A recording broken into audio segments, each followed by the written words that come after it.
Alright guys, BLM here back with a new live stream. Again, still have to change the stream category because Twitch sucks, but whatever, we're here. A bit later than I wanted to, but I did end up finishing a whole bunch of videos. So, yeah, let's start Uncharted 2. And also we got Amazing Race, we got, what else? I've watched a decent amount of challenge. I mean, we got some video game stuff we can talk about. Again, there's a decent amount of stuff to talk about. But anyway, we're starting Uncharted 2 here. Do I have a save file? Not that it really matters. Whatever, start. Or did I just play? Wait.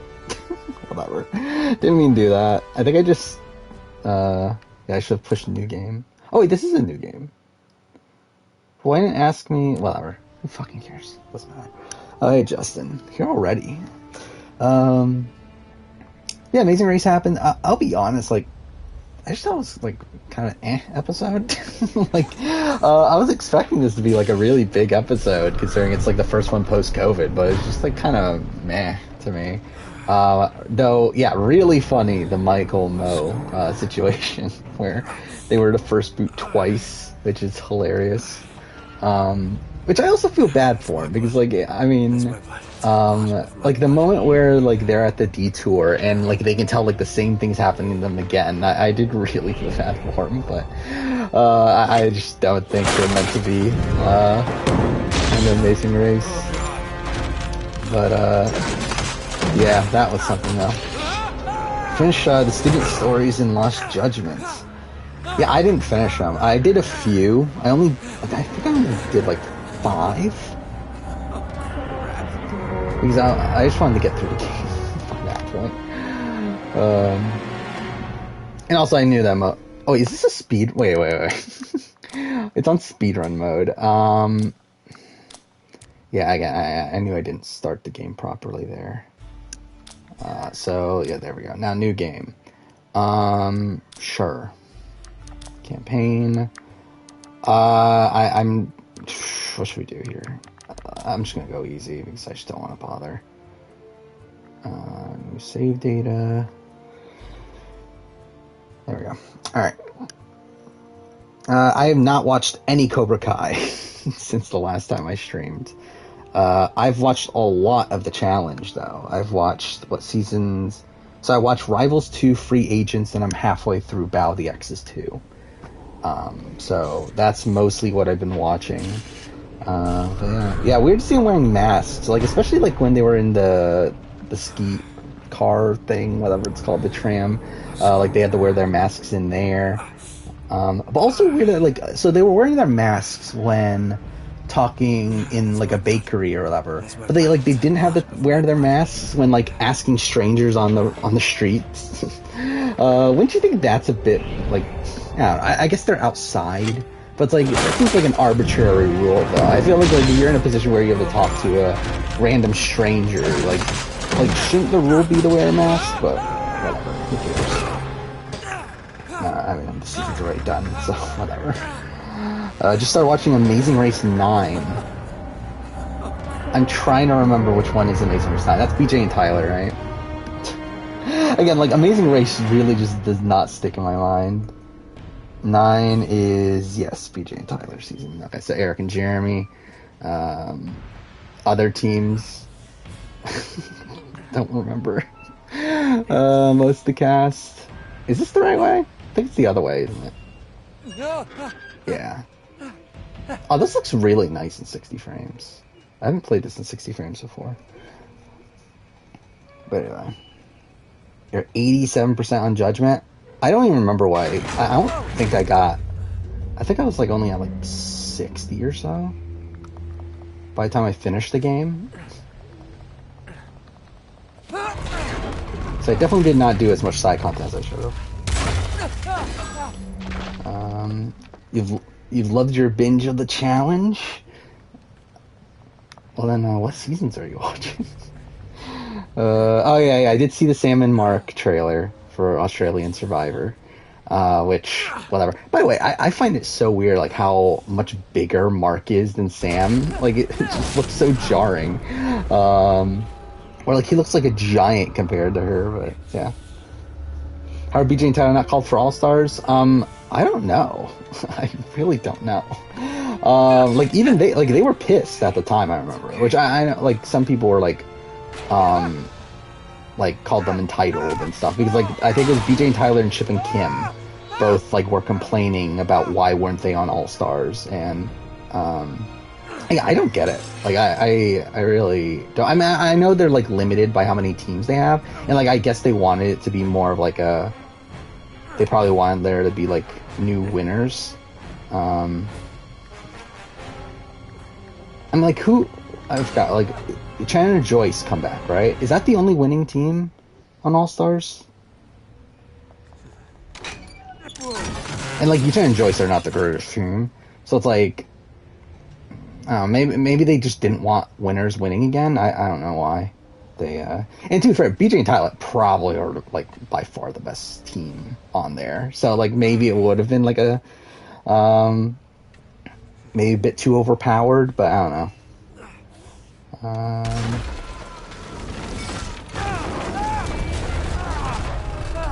Oh, 87% of the robotics club. You're on Final Reckoning now. So are you going... Okay, you're going backwards. Again, that's what I tried to do, but then realized, like, it doesn't... I didn't feel like it was as satisfying. Like, I didn't watch... When I got to Final Reckoning, like, I watched the first, like, 5 minutes of Final Reckoning, and I realized I'm just missing out on so much context. I need to go back, and I went back to Dirty 30. Or did I go to Invasion? No, I think I did 30? I don't remember anymore. But one of those two seasons, and I watched from there.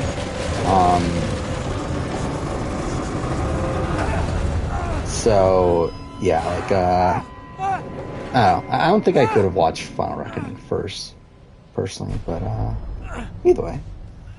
Yeah, I like Final Reckoning. Like, it's a train wreck, but, it's a fun train wreck. Oh,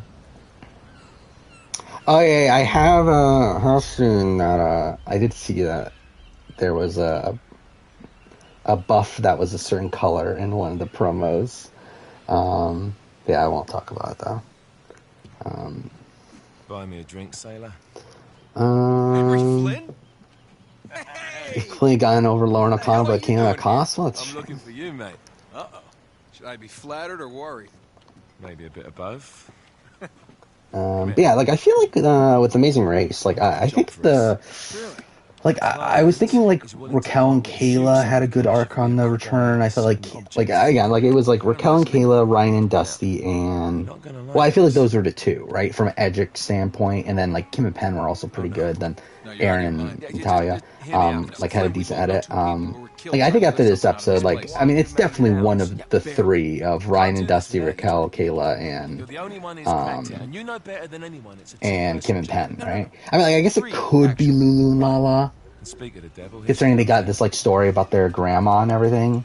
But, like, I feel like they kind of, like, did a lot of it just in this premiere, to where, like, I wouldn't be surprised if they, like, never bring it up again. She'll take good care of us. Yeah, like, Ryan and Dusty just seem, like, primed up to win here. But, like, considering they left that in about how, like, they were, like, the Raquel and Kayla were talking about how they're cocky. Like, I feel like that's not a great sign for them winning. And I feel like how much talk we're getting about them needing, like, a female team to win. I feel like Raquel and Kayla are probably my pick right now on who I think is going to win. That's it. An oil lamp. Yeah, I love War of the Worlds too. I mean, like, I don't get it. I'm excited to rewatch it because, like, obviously, like, World of the Worlds 2 is, like, a season that gets very mixed reception. Where, like, I feel like now there are people that are starting to like it a bit more, but from my understanding, like, at the time, people hated the season. And I was just looking at Reddit the other, I think it was actually today, that there was, like, a thread of, like, what's better, World of the Worlds 1 or 2, and, like, the majority of people on there, like, still 1. Like, I loved World of Worlds 2 when I watched it, and I'm excited to rewatch it, but I'm still a bit away from that. In Trebizond, we were set upon by thieves. Father, you hit on a waitress at Buffalo Wild Wings, that probably worked This was out, written right? by Marco Polo. Yes, that much we were able to work out. Unfortunately, the rest of it's nonsense. Hey, hold on. But yeah, so So I that did see the not trailer fall for into Lord of the wrong Rings. hands. I concealed my I'll be honest, great I've never been the sorrow in biggest Lord of the unlikely Rings person though. place. Light of the great Like I'm interested in the series. I'll probably at least give it a shot, See but what I mean? It's just yeah, I gibberish. haven't gotten to it. Thoughts on Rivals 2 and Free Agents? I think they're Talking both about the very lost fleet. good.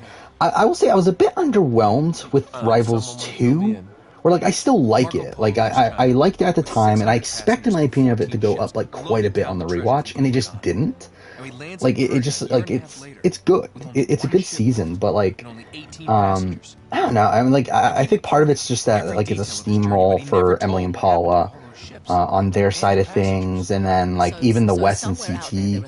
are 13 Like ships even for the loaded men, with it's the like others Wes that or are waiting CT to be or Johnny found. and Frank. It's That like one of the is what two. your Like client has every asked other for. team pretty much has no Look at chance. this lamp. It's So covered in Mongolian yeah, like script. It must have been I a feel gift like from that Marco. kind of harmed my opinion of the The season. light of the great Um, Khan shelters the Shelters the fate fate of of the the but thirsty. it's still a strong Marco season. Polo hid It's a something good inside season, this but just lamp. like I feel like there are Something slow that pinpoints points. the site Free of the Agents, lost I will fleet. say, went up quite a bit. I think Free Agents at this point is one of my favorite seasons. We're digging this guy out. Right now, the current Damn lists straight. I have, like it's essentially a like top of the top then? tier for me is Rivals, Duel, Free the Agents. hell? I feel like those are the top three. I mean, what could possibly go wrong? And I feel like Free Agents, like my issue with Free Agents is the cast, where like the cast is just all over the place. Where like you have some like pretty big names, like you have like CT, you have Bananas, you have like Laurel coming back there, but then you also have like Emily Fitzpatrick, and then you have like Isaac, and you have like I don't know, like I mean obviously like Jasmine, like Preston, like some of these people are like again like why are these people still here? Latoya, I mean to be fair, Latoya has a decent run early on, but like also still kind of like a nothing newbie. Devin makes it very like I love Devin as a character, but still like makes it very far just solely due to luck.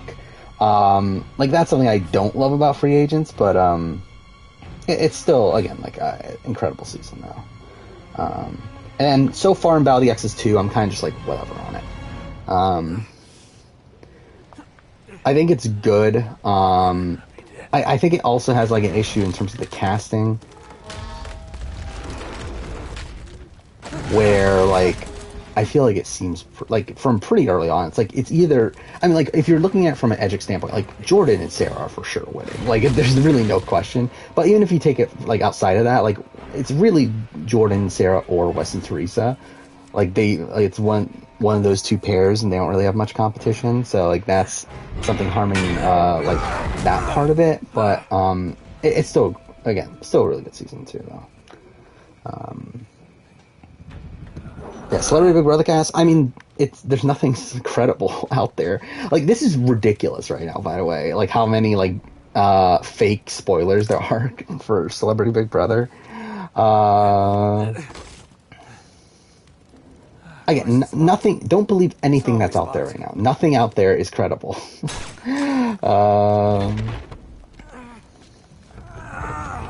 Like I know there's like one big list that is out there that Evil Dick has confirmed is fake because he knows one of the people on the cast and they're not on. Which, to be fair, he could be lying, but I also feel like it's much more plausible that it's just a fake list.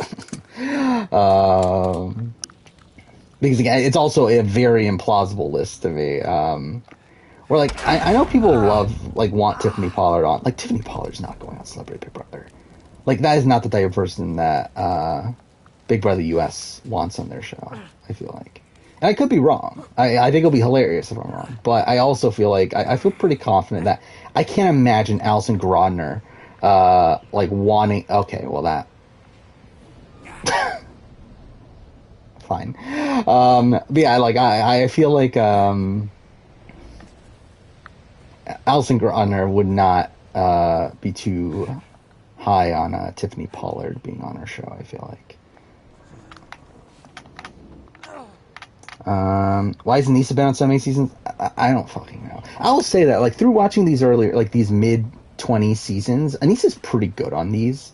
But like modern day Anissa is just fucking like boring as shit. Like she has no chance either. Like I just don't get why they keep on bringing her back at this point. like Free Agents, Anissa is incredible. I love Anissa on Free Agents. And then same thing, like Rivals 2, she's fine, like especially with her relationship with DM and all that. By the way, the DM stuff like really is super fucking depressing on both Rivals 2 and especially about the Axis, obviously, because it's right before she passed. But then Rivals 2, even where it's like seeing her like kind of get played by CT is also kind of sad to see. Yeah, like, with Casey, like at least she's good. I mean, to be fair, Anissa used to be really good at eliminations, but yeah, I mean, she's not good anymore. Hello. Yeah. Well, so much for Yeah. There's a list with Sean Spicer. There's a list with like Hope Hicks. You mean with Flynn? Like a lot of like You might have political warned me. people, which I would not be surprised if one person from like Trump's cabinet or Anyway, something ends up being on the you haven't season, because that exactly seems to made be their yourself go-to. Easy to find. I know Caitlyn Jenner was also rumored for a while. You're not jealous. So yeah, I don't know. Let's We'll not see. forget who walked out on her. How far away are we from the After all, cast? you Probably don't like what, a get to be week, jealous. week and a half, maybe. If it makes you feel I mean, the season's in what, my 2 weeks, relationship right? with Flynn is strictly professional. So Really? Mostly professional. Oh. When I figured out is he was Free actually Agents where she onto almost something, bodied I thought Trishelle you'd for wanna elbow? be That in is Rivals the 2. action. That. So like yeah, I mean that's a very So icky what's situation. the Like plan? Trishelle just Just like we being said. terrible to We pull the Anissa. heist. Like that was terrible. But And yeah, that was Rivals And 2. then Free Agents is take where she the has like this reins massive and rivalry just with Laurel. disappear. Together this time. Which yeah, I mean that Till then, yeah, Free Agents is like come such remember a us. incredible season for like story, like for He's rivalries, I guess. gonna be Like you have like the Bananas Jordan Yes. rivalry, you have It'll be Laurel fine. and Anissa, and Laurel and Teresa, you have Laurel and Cara Maria by the end of it. And there's a lot of great stuff there. Yeah, the Ashley was kicked off Spice Lies Now supposedly because she got into a fight with Josh and like claimed that he was gay or something to that nature, and he got offended by it. I forgot exactly the context of it. What was it? It was like I don't know. Either way, like I assume that she said some like not great stuff there. Like possibly homophobic stuff. I'm not 100% sure though. Wait, so you want to see Peyton List on the cast? Yeah, well, she's not going to be on there. Let's see what else. Which promo should you... well, I mean, again, that would spoil it. But it is in one of the... Well, I guess that doesn't matter, because, like, obviously, like, some of these people are making the merge, you would assume. But it is in one of the, like, trailers with the pairs. It's not in the, like, general trailer that originally came out. Oh,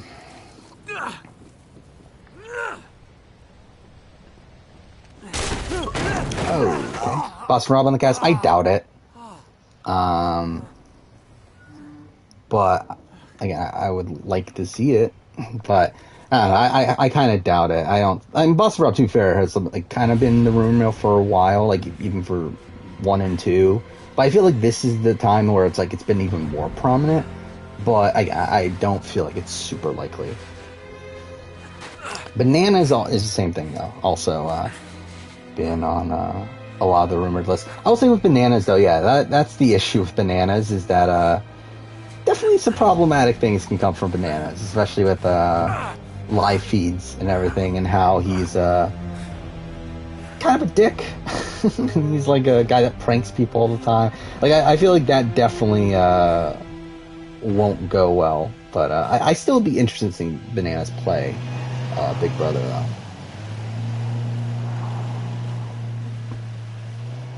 You sure you're up for this? Feel a lot better. Will challenge be able to get all these legendary figures for 40? A little insurance, that's all. I don't know. I don't know if they're gonna try. I hope they do. Again, like I would love it like an old school versus new school. For Challenge 40, I feel like that'd be the perfect way to do it. Like because I know people say all winners, like that's just fucking dumb. Like there's no point in all winners for a challenge. To me, it's like there's not enough people, and also it's like a very arbitrary thing of like, oh, we're getting Abyss back, and we're getting like I don't know some of these other people that like won because they were on like a massive fucking team and they really did nothing. In comparison to like Laurel and Bananas and CT and all these other people, like it just makes no sense. Do I think they'll put a social strategy player on? Probably. I would bank on no, but I don't think it's out of the realm possibility. But again, like I think if they do, it would like if they're picking someone from Survivor, it's for sure Boston Rob. I can't imagine they go with anyone else but Boston Rob. Again, if they get like someone from Big Brother US, like would they go Will? Because like Will has talked about like the only way he would return is if it's for celebrity season, which again, obviously very narcissistic, but that's Will. So yeah, Sammy from the Circle Spread. Yeah, I saw that. That's something. What else? New school. Yes, new school. There's some good new school people to get. The problem is that they're probably just going to get the same people from Double Agents, Spy Slice, and Allies. But I think if they expand it to like, like Invasion on, or probably even maybe a little bit before that. I don't know. I feel like they could get a good cast together, but I have no faith in them though. Yeah, there have been rumors for the CBS Challenge spinoff.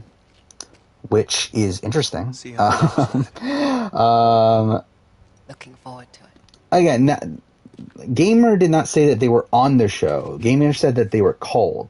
That Derek, Tiffany, Lauren O'Connell, and Christian Ubicki were called for the CBS thing. Which, again, doesn't mean that they're on. And again, I very much doubt Derek is going to do the challenge. That would be fucking ridiculous. I'm just a fucking idiot. I don't know why I just did that. But I could I could see a world where Tiffany is on. I could see a world, obviously Lauren O'Connell, and then Christian would just be dumb. I can't imagine Christian saying yes. It's like the good old But days, isn't it? Yeah. When were those yeah, I again? said the name. That's something. I mean, she in all seriousness though, she should be on the challenge. I mean, it blows my mind that she has been on the challenge.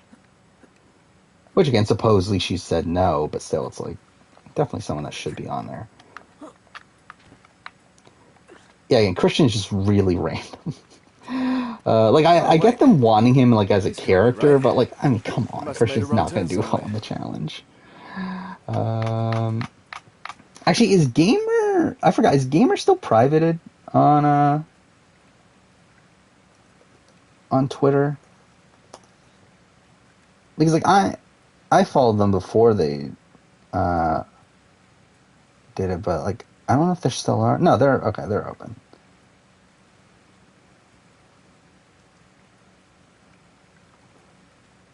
So let's see. Where's the tweets?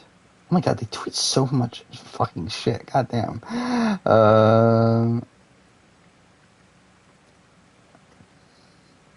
There we go. Got the link there. Again, like all of this, them like just posting pictures of who I literally just said. But still, yeah, we can talk about the Microsoft buying Activision, which I personally don't care. Like, I mean, it is it's a big buy for Microsoft. Like, it's massive that they're going to own Call of Duty. And then beyond that, like they own like Crash, Spyro, Tony Hawk, World of Warcraft, obviously the Warcraft series, StarCraft, like all this other shit. Like that's a massive buy for them. Thanks. But I personally don't care personally. Like it's just not like those just aren't the games I play. Like the only Activision game I've played like anytime recently, I believe, is Tony Hawk's Pro Skater 1 and 2, the remake/remaster, whatever it is. So it's like I don't really care personally. But this is the thing. I don't think Call of Duty is going to be only on Xbox. Because, like, just because Microsoft buys Activision doesn't mean that they're going to make them exclusive. And I feel like with something like Call of Duty, it's probably the most likely thing out of the things that they bought that they're going to make it still multi-plat, just because, like, I mean, that's so much money they're giving up by not doing that. Just reach up there and grab the ladder. Now, again, I could be wrong, and, like, to be fair, if they're wrong, I don't fucking care. Like, I don't play Call of Duty. So, like, it doesn't really matter to me. And, like, I think for sure Warzones, that's the multiplayer thing, right? I think that'll stay on PlayStation for sure. I just don't know if, like, the single-player portion of it, like a Vanguard, like the new, like, I don't know if that will be on, like, if, like, obviously, like, the new versions of them will be on, PlayStation, but I think for sure they'll keep multiplayer on PlayStation. This is the because that's just, like, so much money that they would be giving up there. I think similar to what happened with Minecraft, because they own Minecraft, and they still allow Minecraft on PlayStation. But I would not be surprised if, like, Crash Bandicoot 5 is Xbox exclusive. If there's, like, a Spyro game that is Microsoft exclusive, Tony Hawk becomes Microsoft exclusive. Like, those sort of things for sure. I could see those being exclusives from now on. But Call of Duty, I just don't feel like that's a thing that they're going to give up that much money on. Especially when they spent almost $70 billion on Activision. It's like, which, to be fair, they have the money lying around. Like, that is why Microsoft is able to buy all these companies, because they have so much fucking money lying around. Okay, that's not what I'm supposed to do. But it's like, at the same time, like, they still gotta recoup some of that money. Like, the point of buying the company is, okay, am I going down there? It's like to obviously make money in the long term. So it's like, I feel like Call of Duty, at least multiplayer, will for sure be on PlayStation. So,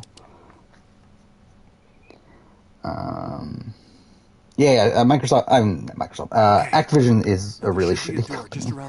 That's our access point. Which is funny because it's like, obviously, like, there was a massive thing at the end of last year, sexual assault allegations, just terrible management came out, like, all this allegations against them came out, and then, like, obviously, like, started a boycott, like, all the other gaming companies condemned them, Microsoft even condemned them, or, like, Microsoft, like, posted a thing of, like, oh, we're gonna reanalyze our relationship, Activision moving forward, and then, like, a month later, they fucking buy them.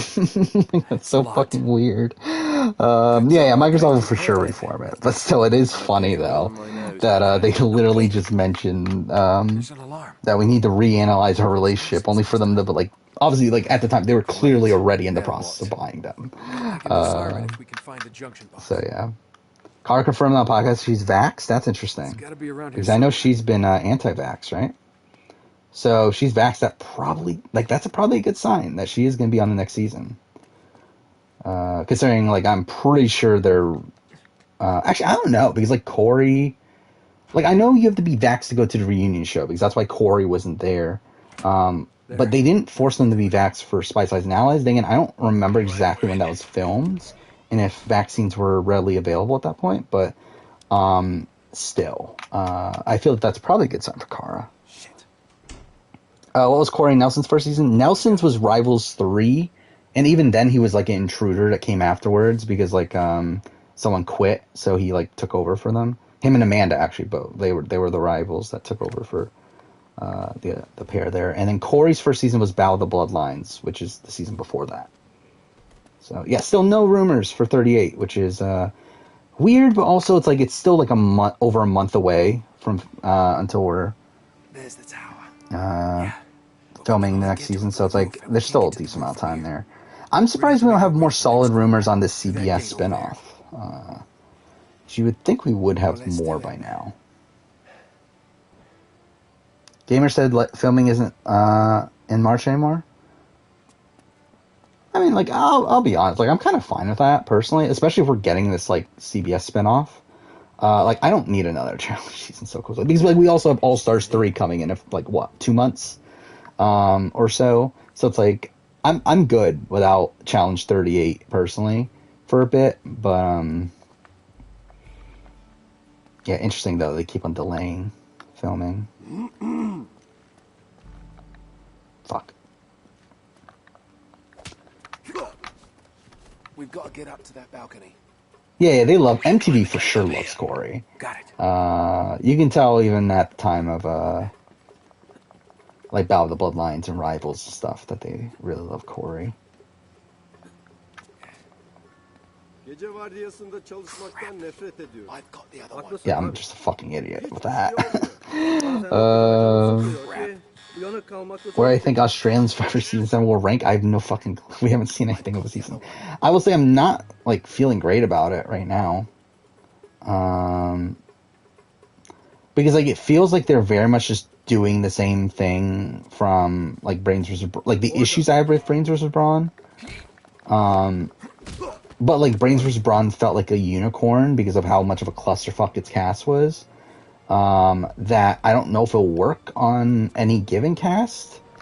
So like I'm kind of worried in that aspect, but Come on, yeah. what are you waiting for? Why was Nelson's confessional so weird in Spies and Allies? I just feel like they were just like, I just feel like the producer just told him what to say. I don't know, it just felt very awkward to me. Like it very much felt like, it felt very stilted to me. Like everything he was saying.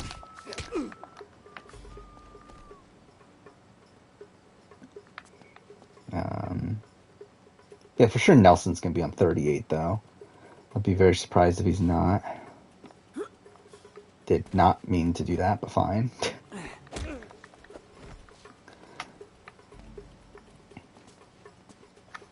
Yeah, gonna have the like it'll be interesting. Like because to be honest, I still don't know most of the cast. Like I legitimately have not looked at the entirety of the cast. Like obviously I know Andy is on there, but like outside of that, like I don't know any of the other people. Just because to be honest, I don't fucking care either. Like I don't, like it doesn't matter to me.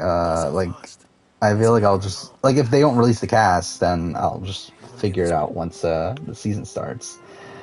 But yeah, I'm expecting a cast release next week personally. I could be wrong, but if I were to guess, I would say that we're probably going to get a cast release soon, relatively soon. Where am I going?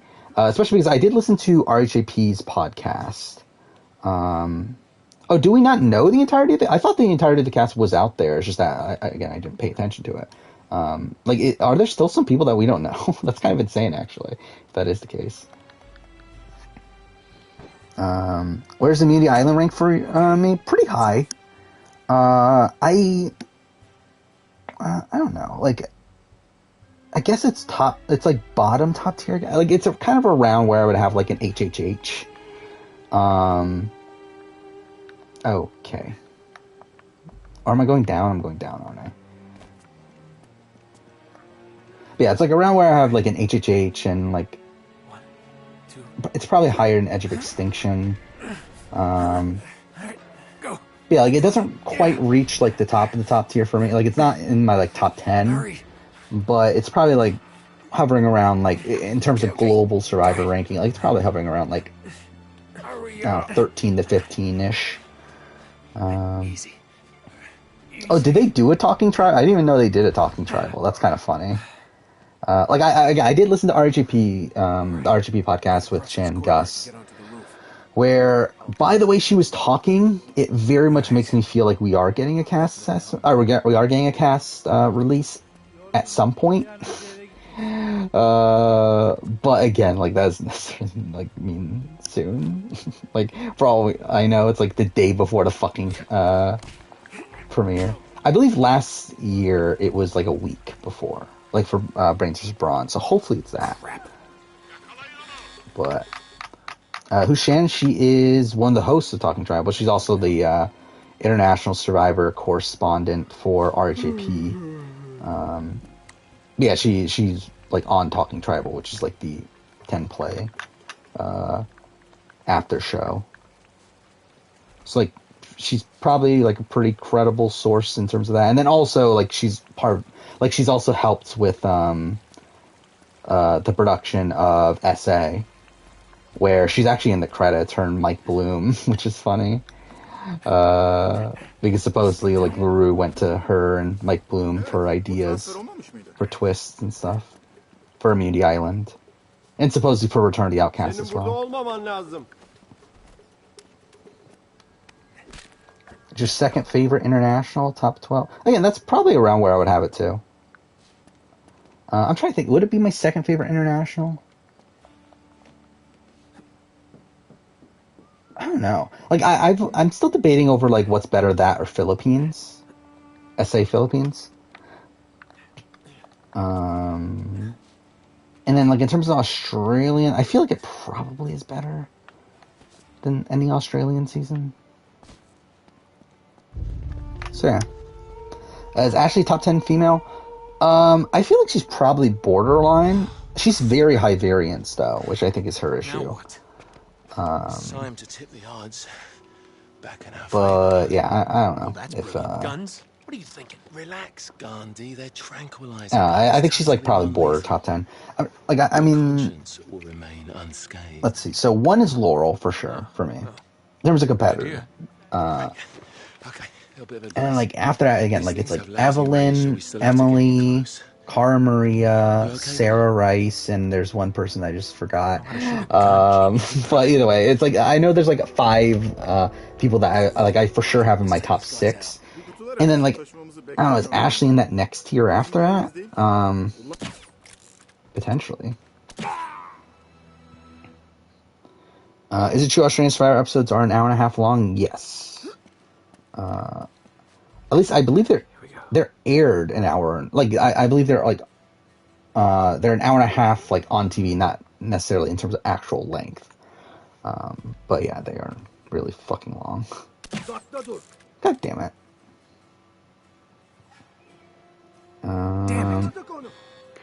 Yeah, I don't believe they made Tide Destinies. Based on the way I did listen to some of their essay podcasts. I don't believe they made Tide Destinies by the way they talked. Shit.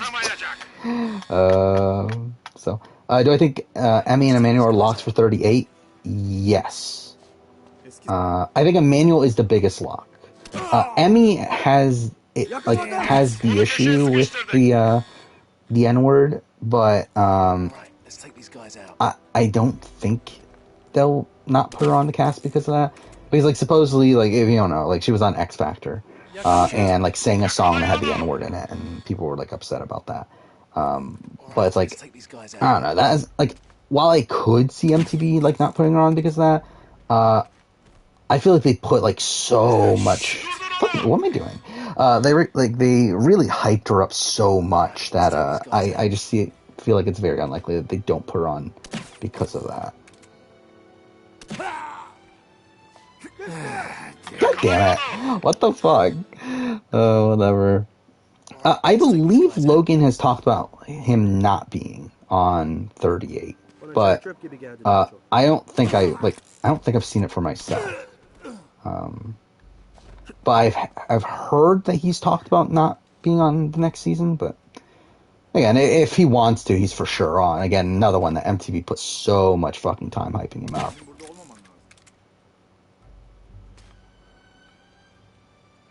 Damn it. Wait, what am I doing? What am I supposed to be doing here? I mean, it's X Factor, Romania? Is that what country she's from? So, like obviously it's a different language, so it's like she's singing an English song in Romania, so it's like, I'm sure they don't know what it means. So, yeah, I feel like that's probably how she got away with that. Where Brains vs. Braun land on my global ranking? I will say, like, I'm down, like, immediately after season, it would have been, like, back-to-back with Immunity Island. At the point that I'm at now, it's much lower, or not much lower, but it is lower. What am I doing? Am I supposed to be shooting this guy? Okay, fine. Why? Like, that guy, I had a clear shot on that guy, but whatever. Gotta get up to that walk. Yeah, like, it'd probably be, like, top middle tier, which, I don't remember what seasons are around there. But, like, I would say, if I were to guess, I would say somewhere in, like, the 20 to 30s on, like, a global. ranking. Give me a hand, will you? Let's see. I really should have named my videos global instead of US plus international. Like, I know why I did it, but still, it's like, it makes it hard to search. Either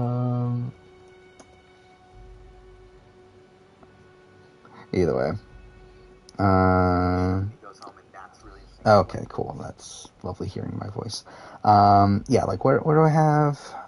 I have ones at War 24. So I have NZ Thailand at 22. So I would have it above. Actually, would it be above? I feel like that's around where I would put it. So again, like probably high 20s. So that's something.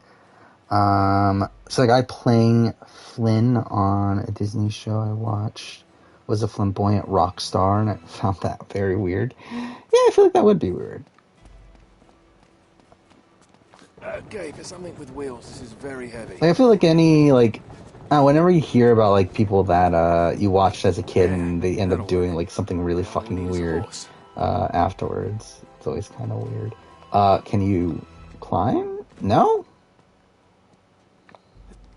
Fine. Whatever. Whatever.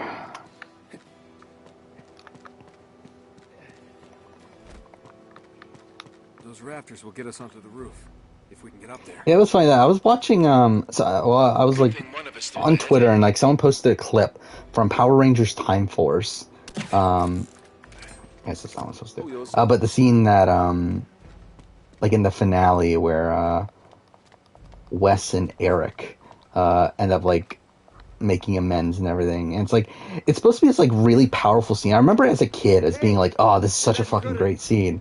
Like watching it now, it is so fucking clunkily acted and it's hilarious. Like it's funny that like that probably is like one of the best acted scenes in Power Rangers, but like obviously that's not saying anything at all. Yeah, I didn't know. There's a lot of like random Power Rangers people that like end up being in like random like horror movies or by the way, what was the horror movie? There was a horror movie that Nathan from Survivor. I love how this is not Power Rangers anymore, but either way, but Nathan from Survivor SA was on.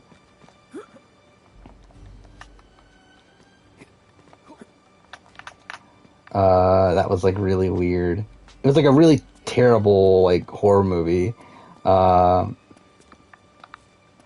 like I literally had in the background for like 2 minutes, but then like he was on it. I was like, what the fuck? Like how the fuck did I just like stumble across this? And it's like it's literally Nathan from Survivor South Africa. But whatever. Oh yeah, Time Force is definitely top tier Power Rangers. Again, for me, top 3 seasons are In Space, Lost Galaxy, Time Force. And like my personal favorite is Lost Galaxy, but that's because I have like so much nostalgia based around it. All right, there's the tower. But like I feel like Time Force is definitely the best season in terms of like how it's made. And for a lot of that's because like they almost strictly copied off of the Japanese version. Because Time Ranger, the Super Sentai version of it, is also like one of the best Super Sentai seasons ever made. And they pretty much copied it one for most part. Except for, actually, Rancic is actually one of the few things that wasn't copied. Which, again, Rancic's fantastic also. Yeah, the Red Ranger in RPM was in Jessica Jones, which was funny. Gotcha! You put on weight, mate. No, I put Haley above Christy. If I'm doing like a winner ranking based on winning games, I put Haley above Christy. But I feel like that's the highest I can go, though. I don't know. Like I would debate Shane. Because like for me, Christy is someone that was also saved by a twist. Like Christy, for all intents and purposes, was voted out at the or was going to be voted out at least at the tribal that the Sioux kidnap ended up happening. So like she also gets saved by a twist. So like I feel okay putting Haley above Christy. I feel like Shane Gould is like the one that's like, I don't know. I feel like if I really wanted to argue, I could definitely do it. Like it wouldn't be like even within like the constraints of how I assess winners and stuff. But it's also like I don't know if I want to. I guess I don't know. Because it's like Shane definitely like was in a bad position, but like I don't know if she was ever in a position where she was directly saved necessarily by a twist. Like there are definitely like twists that worked out in her favor and like idle plays that worked out in her favor, but not directly. While like obviously Haley is more directly, so I feel like that's kind of the issue there.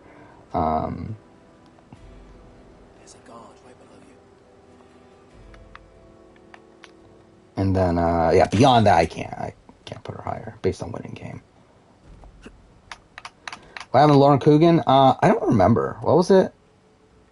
I think, supposedly it was like she supposedly made a racist comment and they kicked her out, but then like I think they like found out afterwards that she actually never said it. So then like I don't think her relationship with production's like completely burned. But I don't know. Like again, that's coming from Gamer, which how much of that is super credible, because I do feel like Gamer's like kind of similar to like the real Vegas for sure, where definitely gonna like exaggerate on certain things and put their own spin on things to make people that they like look better. By the way, yeah, Christy wasn't voted out, but she was about to. What the hell's she doing? Like she would have been voted out had they not had the non-elimination twist. That's my girl.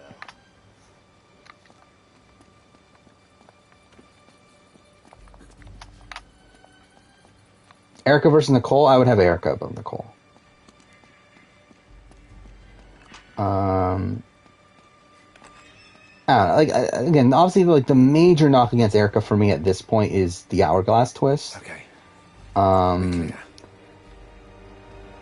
Like I still don't love her pre-merge game, but there's enough like there to rectify it at this point to where it's not like a completely like damning thing on her game. Where like Deshaun has talked about now that like he thinks he would have voted out Sydney over Erica. Like again, that doesn't really like it's enough haziness there to where like it's still probably like a minor knock, but like not something that's like really really terrible. Again, Hourglass is bad because I genuinely do think she would have been voted out had it not been for the Hourglass twist, and she even admitted herself in an exit interview that she would have been voted out had it not been for the Hourglass twist. But like, and the rest of her game's like solid enough. Like it's a solid middle tier game outside of the Hourglass twist to me. So it's like how much do I knock her for that? Yeah, Slumber Party Massacre, I think it was something like that. I knew it was like something party. So yeah, it was on Sci-Fi, I think. One of those channels. Again, really fucking bizarre. Well,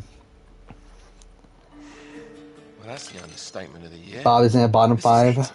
It's bloody useless. Is he not? Well, I guess yeah, because you have people voted out. So yeah. The light of the great. I think as a player, he's possibly still at the bottom. Wait a minute. Like, if I do a player winner ranking for Global Survivor, I would not be surprised if Bob's at the bottom. Is that really a good idea in here? Oh, Camilla. Camilla's the person I forgot when I was naming the women for top 10. Yeah, Jody, Jenny, Jenny's just like, she's very good. It's just that we haven't seen enough of her, I feel like. But like, I feel like if she came back one more time and then like did very well again, then I would solidly have her top 10. Yeah, like Ashley, oh no. Like again, like she's good, but she's also she's good when she's good, but she's also very inconsistent. And then Paula's kind of a similar thing. Probably a bit more consistent. I would actually probably have Paula above Ashley, as I think Paula's probably more consistent. Would that mean something to you? Actually, I want to look up again. Like, there's an article of like top challenge players that I always like reference whenever I'm like trying to think of like who's the best, because like I just don't remember. There's like a top 25 male and female players of all time. Okay, I found the male one. Where's the female one? the hell are you doing? I'm Sorry, pretty mate. sure. This is where we part ways. I know Rachel's in their top 10, which I would say Rachel and Ashley are kind of on a similar tier. I think Tori's getting up there. I would say if Tori wins like 38 or something, I would say Tori's probably borderline top 10. Didn't you, partner? So what are you gonna do? Yeah, I did hear about the one of the actors in Moon Knight dying in an accident, which is obviously a shame. By the way, I did not watch the Moon Knight trailer that came out. I did watch the Horizon trailer. I haven't talked about that. There was a story trailer that came out today, which I wasn't going to watch, but like it started playing when I was scrolling through Twitter, and I was like, okay, fuck, I'll watch it. And yeah, it looks really good. I'm excited for Horizon. Right, that's my cue. Why is my head being shut now? Whatever.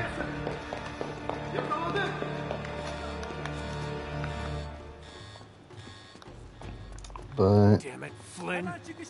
yeah, who else is in the top? I know Coral was in their top 10. I don't know if I would have Coral in my top 10. Okay, now I'm screwed. Because like, while Coral is a very good like political player to a degree, like it's more so like she's just like a very intimidating player, I guess. And through that is able to like stay out of elimination. Where am I going? Am I not supposed to climb this?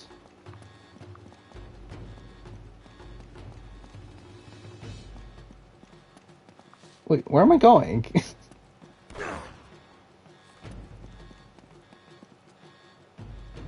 Like, I know you're supposed to get out of this, but how are you supposed to get out of this? Oh, there. Fuck me.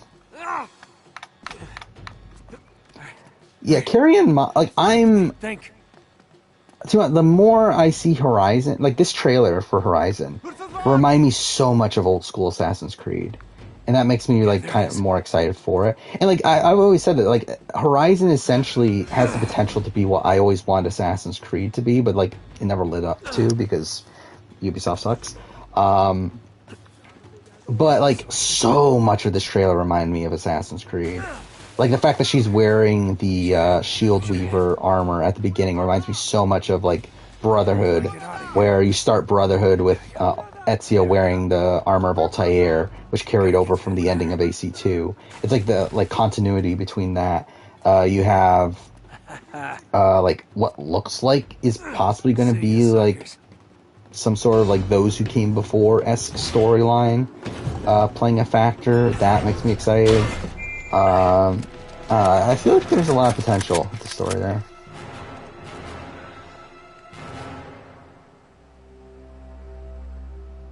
You overlooked one. Yeah, like I want Tori to win, just so we can get it done with. Because like, again, like kind of similar to like Laurel. Like I feel like they're for sure gonna give Tori a season for her to win, like a season without much competition, just so that she can eventually win. Sully. I really can't leave you alone for a minute. Oh man, am I glad to see you. But it is funny though. Free Agents is such a weird season because like it's a season where like there wasn't much like when it comes to like the top tier competitors, like obviously you had Laurel, I guess Teresa and Cara Maria, but outside of that, like not many top tier women there, so it's like it was pretty clear that one of those three were probably going to win. And then like same thing with the men, where you had like Bananas and CT, and I guess like maybe like a Leroy. Who else was there? But anyway, it's like a lot of people on like Free Agents is like great format because it makes it so like these people like Bananas and Laurel have to go into a lot more eliminations because of how random a lot of this season is. But also it's like it leads to like Devin and Nani just like skating by to the final, which is always weird. And Johnny Riley, same thing. Leaping into your arms. I had nothing to do with it. Yes, okay. I finally got the best female player list open. So Laurel 1, Evelyn 2. Again, this is not my list. It's just the list. Carmery at 3. I'm surprised they have Carmery at 3. Emily at 4. And the Chintamani stone? Camilla at 5. Do you really think Flynn could have figured that out on his own? Sarah at 6. Again, that's my top 6. No, they have Cam at 7. I forgot about Cam. Again, Cam's very impressive at this point. Again, kind of similar to Tori, though, for me. I don't feel like they would be that high just because, like, I feel like they need a win to be that high for me. You're gonna get us into that dig site. We're gonna snatch that treasure right out from under them. They'll never see it coming.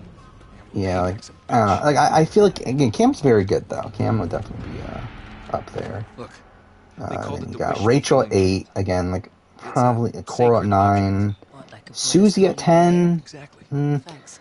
Again, like, some of these old school players are very tough to rank. Yeah, Paula at 11, probably Veronica at 12, that's probably too high. Raw sapphire, the deepest blue. Larger around Jody at 13, again, I would have Jody higher. Ashley at 14, so that's where they have Ashley. Tori Hall at 15. By the way, the women list is not the great towards the back half here. Like where you're having like a DM at 18, which I love DM, but I don't think DM's a top competitor. If I can get a look at Lazarevich's files, Tori at 19. I gotta have Tori about DM for sure. Jillian at 20, Jenna at 21. I'd probably have Teresa higher. I feel like Teresa's the player that always gets screwed over. Well, that's why it has to be an inside job. Ruthie at 23 is egregious to me. Like, Ruthie should be nowhere near the top of this list. Okay, I see where this is going. Just need a diversion. Again, not that I've made my own list or anything, but like I feel like Ruthie should not be anywhere near the top. Like, she had one good season, but even then it was a format that greatly benefited her. And then, like, has done terrible every other season. I guess too, for Battle of the Sexes 2, she didn't do terrible, right? She got 5th or something. But still, definitely not, Teresa is not one, which is what, again, I feel like she keeps on getting screwed over. I mean, to be fair, like, the only season that, like, Free Agents and Battle of the X's 2 were the only 2 seasons that she could have won. Mind you, a lot of that's because, again, she was screwed over. Again, Fresh Meat 2, she legitimately lost. Cutthroat, she gets screwed over because Tina threw the elimination. Because that was when, like, Tina came in as the heavy hitter or whatever, and gave Tori the win as, like, a wedding gift or whatever. So Teresa ends up going home because of that. Rivals, she's paired up with... Actually, no, she's paired up with Camilla, right? But she goes into the first elimination against Laurel and Cara Maria, which, again, tough to beat that. Rivals 2, she's paired up with Jasmine, screwed over there. And then Free Agents, again, has a very strong run, even though, again, terrible strategic moves here and there. But still, like, essentially the final elimination is her against Laurel. Whoever wins that elimination wins the season. And then Battle of the X's 2, again, gets screwed over by Bananas coming back into the game, which ruined her and Wes's position. They go into elimination next. And actually, to be fair, though, they probably would have gone home anyway, right? Actually, because, like, they got last place, if I remember right. So it's like they would have been in elimination anyway. But either way, that definitely harmed their positioning either way. And then she comes back because Nia gets DQ'd, but even then, like, still loses because she's paired up with Leroy, who can't swim. And then Double Agents was bad, but still a good competitor. Double Agents, just terrible strategic game.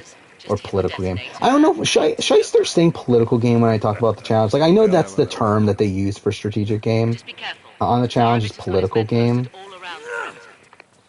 But I also feel like it just sounds weird to say. Theo Von would be, again, like, he's in this, like, grouping of, like, really weird players to rank because, like, they're old school players. Because, like, old school challenge is just so radically different from modern challenge. Like, I would say, like, any season, like, like, Fresh Meat is, like, very tough to rank. Because it's so, like, team-based and, it's, like, much easier to win. Just because, like, so many people are fucking winning. And I feel like Theo Von, like, fits into that. Like, Theo, Alton, who else do we got? Probably, like, Abram. I'm looking at, like, the male list right now. Yeah, The Miz... Dan Setzler, whatever his name is. Timmy, like, people like that. They're, like, very tough to rank. Landon, I feel like there's at least more to me. Like, Landon, like, I would legitimately have Landon for sure top 10. I don't know if he'll be, like, top 5. I haven't really thought about the men that much, just because I feel like there's a lot more people to consider But like Bananas and CT are for sure top 2, right? But beyond that, like Landon could be like Landon's number 3 on this person's list, so it's like I could see Landon being relatively high, like Evan 4, Jordan 5, Mark Long 6, Kenny 7. Where's Wes on this list? He's number 9. Okay, I don't even know if I would have Wes that high personally. But yeah, like I would have Landon around 5. I think. Like the thing is that again, like not that many seasons to go off of from Landon, which is kind of the issue. But the seasons he does have are very impressive. Like he wins he wins 3 of his 4 seasons, right? The only season he doesn't win is the Duel 2, which is probably his best season, debatably.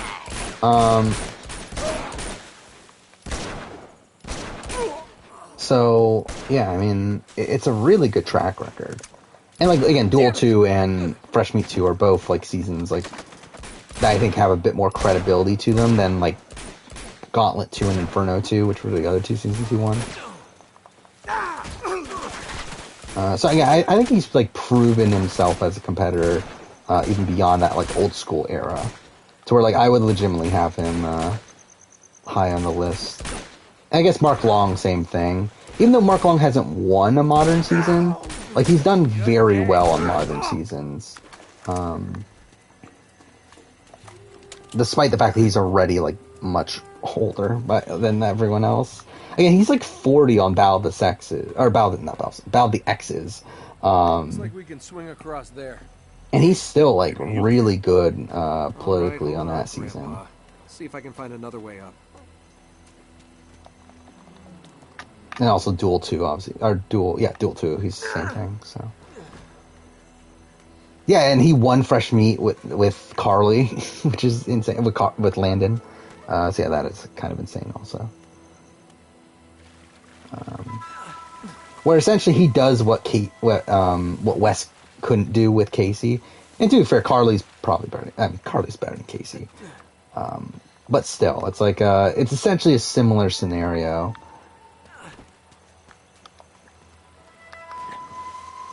Of having a much weaker partner and trying to win a duo season with them.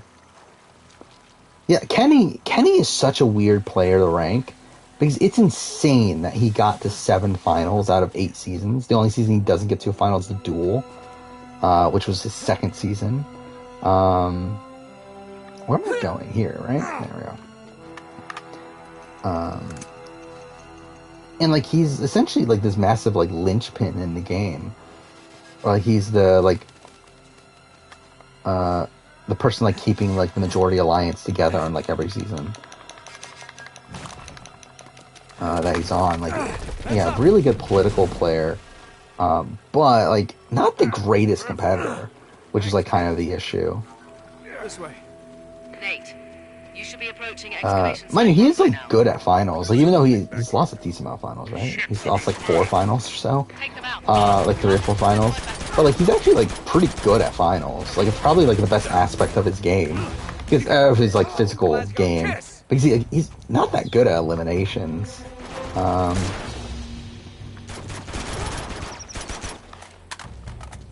Or, like, I think the only eliminations he wins... Like, because, like, he's someone that, like, rarely goes into eliminations. But, like, I mean, he wins... Oh, fuck, that's Sully. Like, he wins when he's, like, in Fresh Meat. Which, again, that's, like, kind of a wonky wonky elimination because it's, like, the same thing over and over again.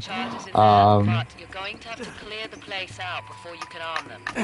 And then he wins, like, 1 on Fresh Meat 2. Here's the camp. You ready for this? And then I think that's it, right? Oh, no, and then Rivals. But Rivals, like, he doesn't win them. Like, essentially, Wes wins them for him. Yeah, I still think that, like, losing Kenny is still, like, one of the biggest what-ifs in the challenge. Okay. Like, I really do wonder, like, what would have happened if Kenny stayed. Like, would he still be, like, this dominant figure that's still competing nowadays? Like, if he didn't get, banned. If we, I don't know, is it technically? I guess it is technically banned, right? Like it's more so like, from what I understand, it's more so like they're just not going to pay the insurance that would cost to put them on a season nowadays.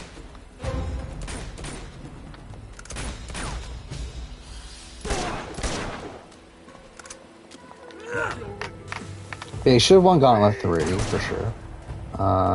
He won Inferno. So really, he should have won like 3 seasons in a row. 4 seasons that he competed on in a row. Which is kind of insane.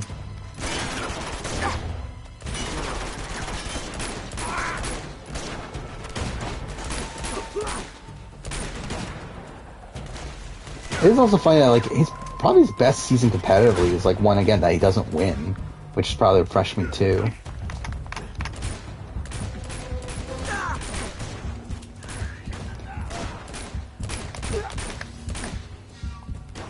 Is Jordan a massive dick? Yes.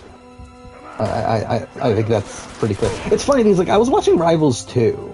Like obviously I just watched Rivals 2 not so long ago. It's like he's not that bad on Rivals 2. Like he's kind of he seems like a more normal human being on Rivals 2. Then all of a sudden you get the fucking free agent and he's a fucking lunatic with how much of a dick he is to everyone. It's like really funny and like obviously I'm sure that was editing. I'm sure he was still a dick on Rivals 2. But it is funny though how like he just wasn't shown to be a dick on Rivals 2. By the way, how have we not seen Marlon back? I'm surprised we haven't seen Marlon on any other challenge season. Considering how like pretty solid of a run he had on Rivals 2. But whatever. Should be only 2 left. Would they bring Jordan back? I mean, he's on All Stars 3, so yes. All right, one more, and we're out. Yeah, he was on X on the Beach. I did see that, which is even weirder. Like, are they not calling him, or is he just saying no to the challenge? Like, that's such a weird thing to me. Of like, why haven't we seen him back?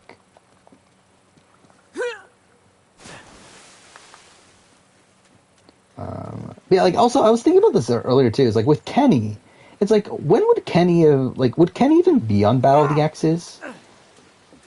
Like because obviously like Kenny like after Rivals, like that was his last season. But like the next season was Battle of the X's. Like who's his ex on Battle of the X's? If they were to try to bring Kenny back, like Kenny doesn't even have an ex to bring back, right? Like he only has like Joanna, but it's like Joanna's not coming back to the challenge at that point. Where's this last one? It's like, who else would they consider his ex to bring him back? Yeah, so it's like, I don't even think he would have been on that season even if he was allowed to. Unless they were like to literally just like not do the twist because they wanted Kenny that bad, but I doubt they would. Yeah, I mean, yeah. To be fair, they would make up an ex, right? Yeah, that's definitely a thing. Oh, Teresa. Yeah, I guess that's probably what they would do. Why? Maybe did Teresa turn down Battle of the X's because she wasn't on it? That's actually something else that's kind of weird. I didn't notice that she wasn't on. Yeah, she was on Battle of the X's and then Battle of the Seasons. So like, maybe she turned it down. By the way, it's also so funny to me, like watching Bananas get these like ridiculous duos that he's in. Where on Rivals 2 he's paired up with Frank for some reason, like because they had like a Twitter argument. It's like sure, I guess. And then also again in Battle of the X's 2 he's paired up with Nani because they had a hookup off air. And then same thing with Battle of the X's 1 with Camilla, where like they hooked up like off season. It's like what are we doing? Like I get that they love Bananas and want to give him a good partner. But also, it's like it's just ridiculous. And also, what's even dumber is that supposedly, like, Bananas was supposed to be on Battle of the X's with Casey, but Casey couldn't make it. Which is like, you went from giving him, like, the shittiest fucking partner he could have had, into giving him Camilla. I don't know, whatever. I hate main squeeze. Oh, you're gonna watch Amazing Race? Good luck with that. Did Nani and Asaf hook up? I think so, right? I don't remember. Total Madness is not my... Like, Total Madness is the season that's been the longest since I've watched. So, like, I don't fully remember Total Madness that well, but I think they did? I don't know. Why is Banana say essentially in all the specials? I mean, I don't know. I guess that's just shit. Here's another one for you. Sully? Yeah, I know there was a storyline of him and Camilla on Cutthroat, but did they ever actually hook up on Cutthroat, though? Enough of this frivolity, kid. Come on, we got work to do. What does frivolity mean? What do you bet we follow? It is funny, too, how, like, Camilla and Nani are both, like, obsessed with Johnny. Like, Bananas. It's like, why? Like, I don't get it. Like, he's just such a fucking asshole. Like, I don't get how they're, like, so obsessed on him, but whatever. I think I see the camp up ahead. And to be fair, it's not like Nani and Camilla are these massive angels either, but still. Okay, you ready? Wait, just hold on a sec. Thoughts on Daniel Radcliffe playing Weird Al? I forgot that was a thing. I did hear that they're making a Weird Al movie. But I forgot that was Daniel Radcliffe. I don't know. Should be interesting. I could see it, to be honest. Again, just weird that Weird Al was getting a biopic, though. Just saying about the seasons 2012, like the season did not like the winners. Yeah, I mean, I like it from a storyline perspective. But yeah, I'm not like the fact that like Frank and Zach are like berating Sam the entire time and everything. Yeah, not great, but I think it adds to the appeal of the season to me. That has like such a train wrecky ending. Not that it's like it's not like, I guess it's not like unpredictable from an ethics standpoint, because I do feel like a lot of the endgame storylines revolve around it's like San Diego being a clusterfuck and like trying to repair their issues, and then also Dustin and Trishelle. Some fool left a sniper rifle up here. So like, again, like not surprising that Looks like they left a couple of sentries behind. that San Diego won because they were one of the major storylines, but yeah, and Casey's dating Nani. That is a thing. Yeah, I mean, yeah, Frank, I will say, I think Frank is another one of the bigger what ifs in Challenge history. To me, it's like, as like unlikable Frank is, he's also like a really fucking good competitor. Like he's a really great like all around competitor, but he's only on 3 seasons. And like supposedly like he like left the show because like he like was having like what was it? It was like he had like some drug issues or something, and like he felt like the challenge was like kind of perpetuating his See all this stuff. He's got files on every expedition to fight his like Shambhala. addiction and stuff. So it's like, again, like for him to get away from that, it's, again, good for him, but still would have been very interesting to see him continue on with the challenge, considering again he has Battle of the Seasons where he wins, he has Rivals 2 where he's runner up, and then he has Free Agents where he's the third out, but he wins 2 eliminations before that and he gets DQ'd for being sick. Like it's not him actually losing. So it's like, again, like I feel like there was so much potential in Frank to be like an all-time great, but we're probably never gonna see it. Bonanza West having Jen write the worst speech ever is probably your favorite non-competition moment. Listen to this. I would have sooner. Oh, from Total Madness. Okay. Yeah. I was like trying to remember like Jen, because like I was thinking of Jen from never had the stone. from like earlier seasons. Yeah, I forgot. Again, like Total Madness is just not a season that stuck to my mind. But yeah, I forgot about that. That was the thing. Shambhala. Here in Borneo is a little wide of the mark, don't you think? He must be trying to pick up Mark. Yeah. San Diego Win is like similar to Shambhala. what happened at the island. Because the stone is still there. Chloe, can you talk? I feel like to... I don't know, I felt like I was more incensed with the island win, though.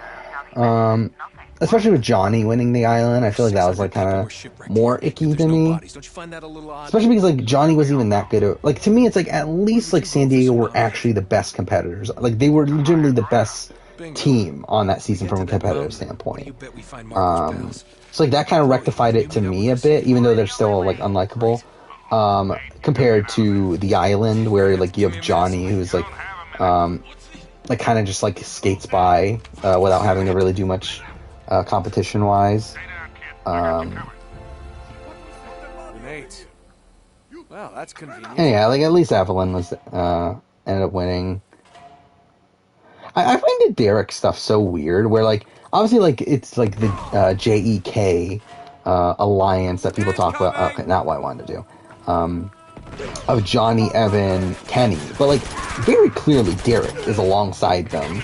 Yet like for some reason doesn't get talked about as like being a part of that alliance. And like even that, like even on was it Ruins? They sided with Derek over Johnny in terms of who to send to elimination. And like even then also, it's like Evan and Johnny like do not seem to like each other either.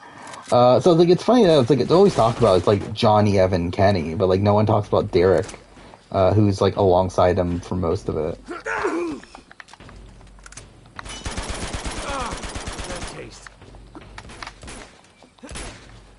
Emmy grew on you a lot. She didn't for me. I still find Emmy annoying.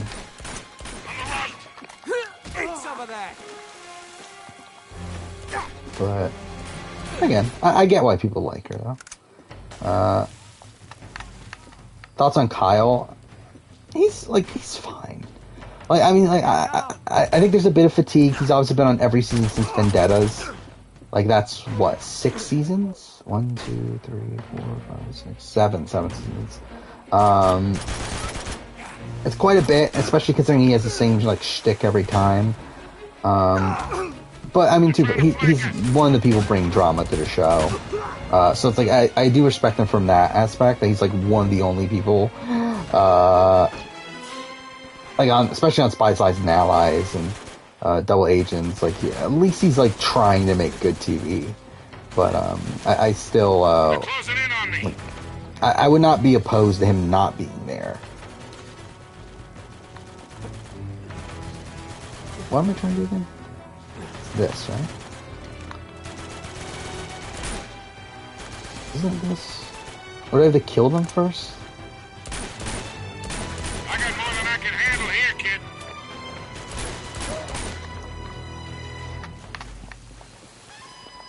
Yeah, and he's just like ridiculously good at pole wrestle for some reason. Which I just find funny. It is funny that he beat CT in pole wrestle. Hang back. I'll do what I can from here. Can we climb? Thank you. Oh shit, I didn't realize there were that many enemies.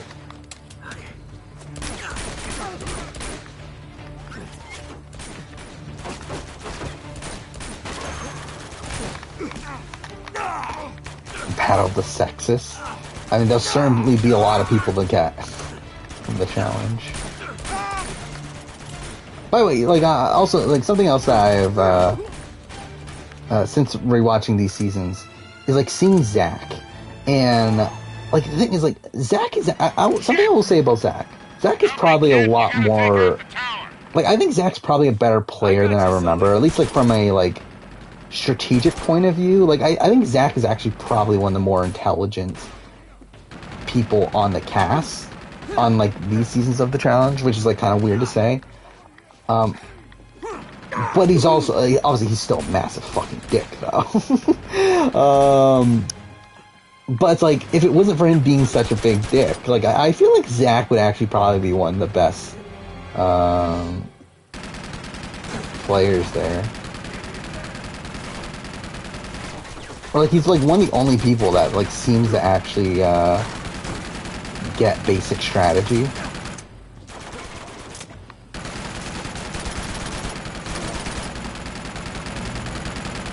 And one of the only people to have like a decent IQ.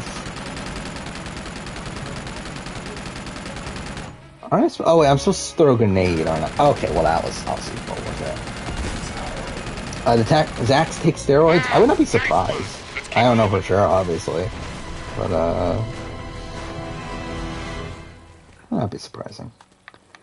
Would you want to see? Oh yeah, if Paulie and Carl are next season, Kyle has to be there.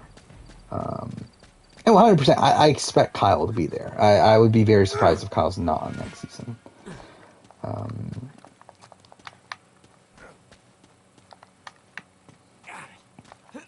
But yeah, I mean, if Paulie and Carl are there, then for sure you gotta have Kyle too. Do I think Zach Rance would be good for a challenge? Yes, if he didn't fuck up his relationship with CBS. Which, to be fair, I mean, like MTV could potentially still try to get him back. But also, I feel like he's just such a loose cannon that you can't really rely on him. Would you look at that? One of my favorites from 37? Probably nobody. I didn't like 37. I don't know.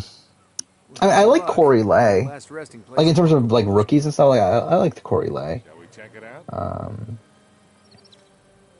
Obviously, Michelle was cool to see on there. Michaela was cool to see. Wow, this place must be thousands of years old. I thought Huey was pretty good TV, even though he's a train wreck. Esther was fine.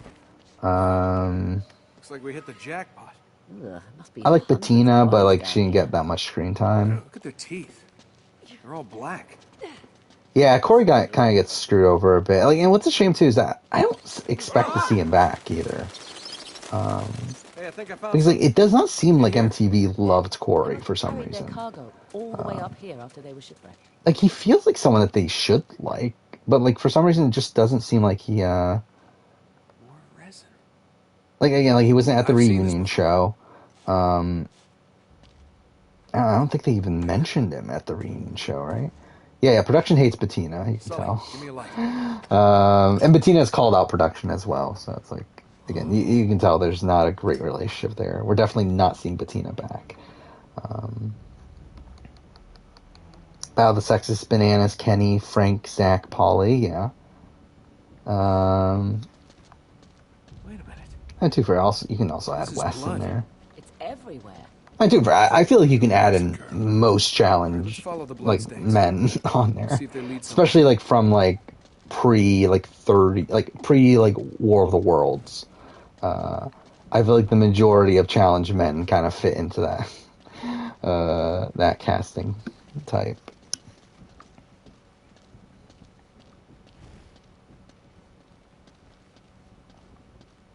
I think Zach's a great confessionalist, which is really weird because I didn't remember that he was a great confessionalist. Yeah, he does. He does have some great one-liners. You obviously have his confessional of him talking about Disney princesses, which is something.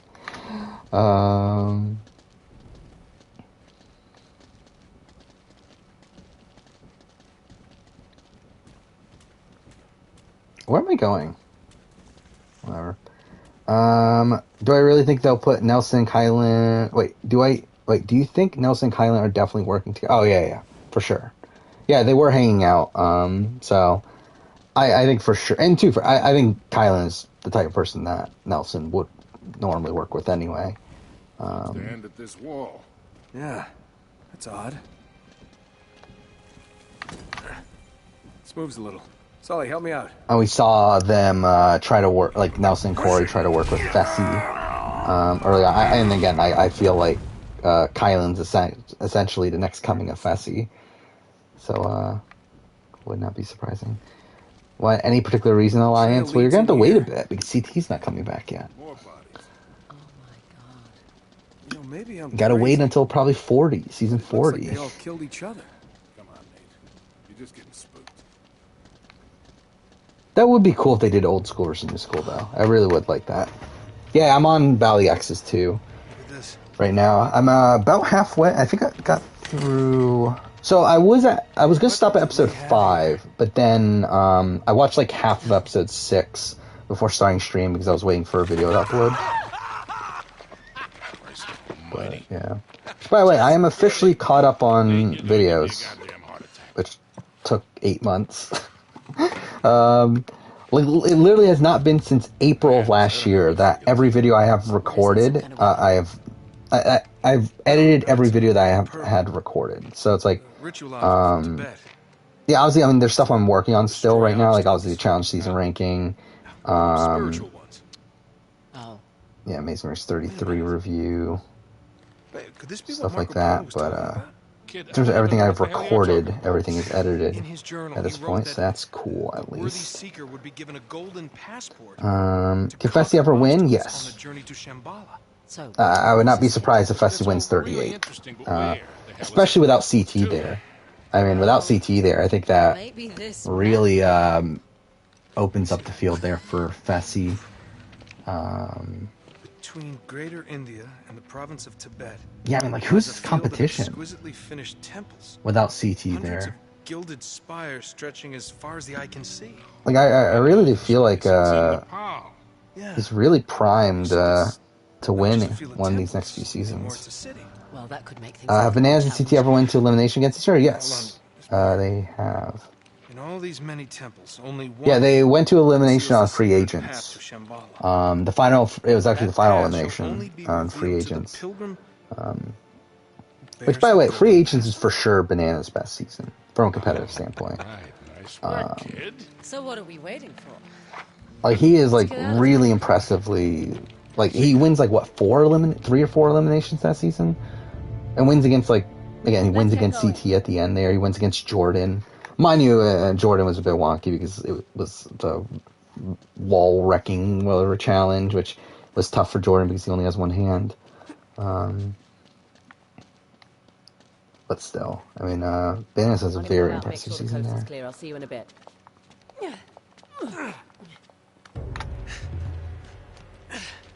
What's my top 5 challenge seasons on the rewatch? Well, so far, again, like up to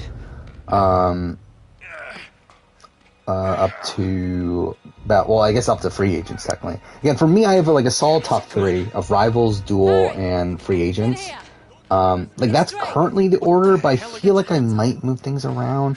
I really wanted to put free agents above the Duel, if I'm being honest, but like, I just feel like the Duel has so many more iconic moments to me.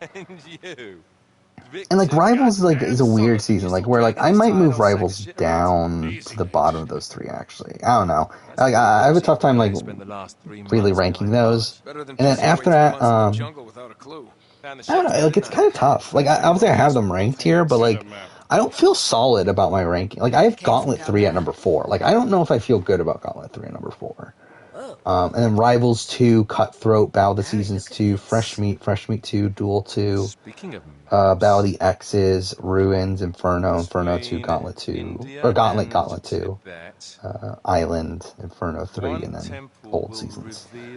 So, I don't know. I don't feel like I definitely need to readjust the ranking when I get to the end, because I don't.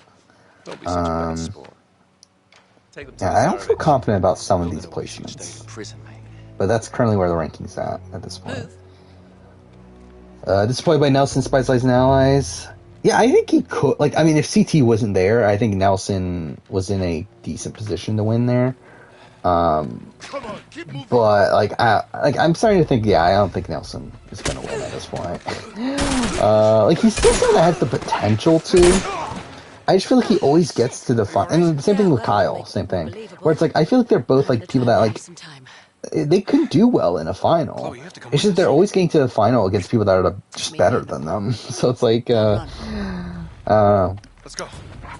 Like, it's not out of the realm possibility of them like potentially winning at some point, but like, I just feel like there'd have to be some pretty lucky circumstances in terms of who they get to the end with.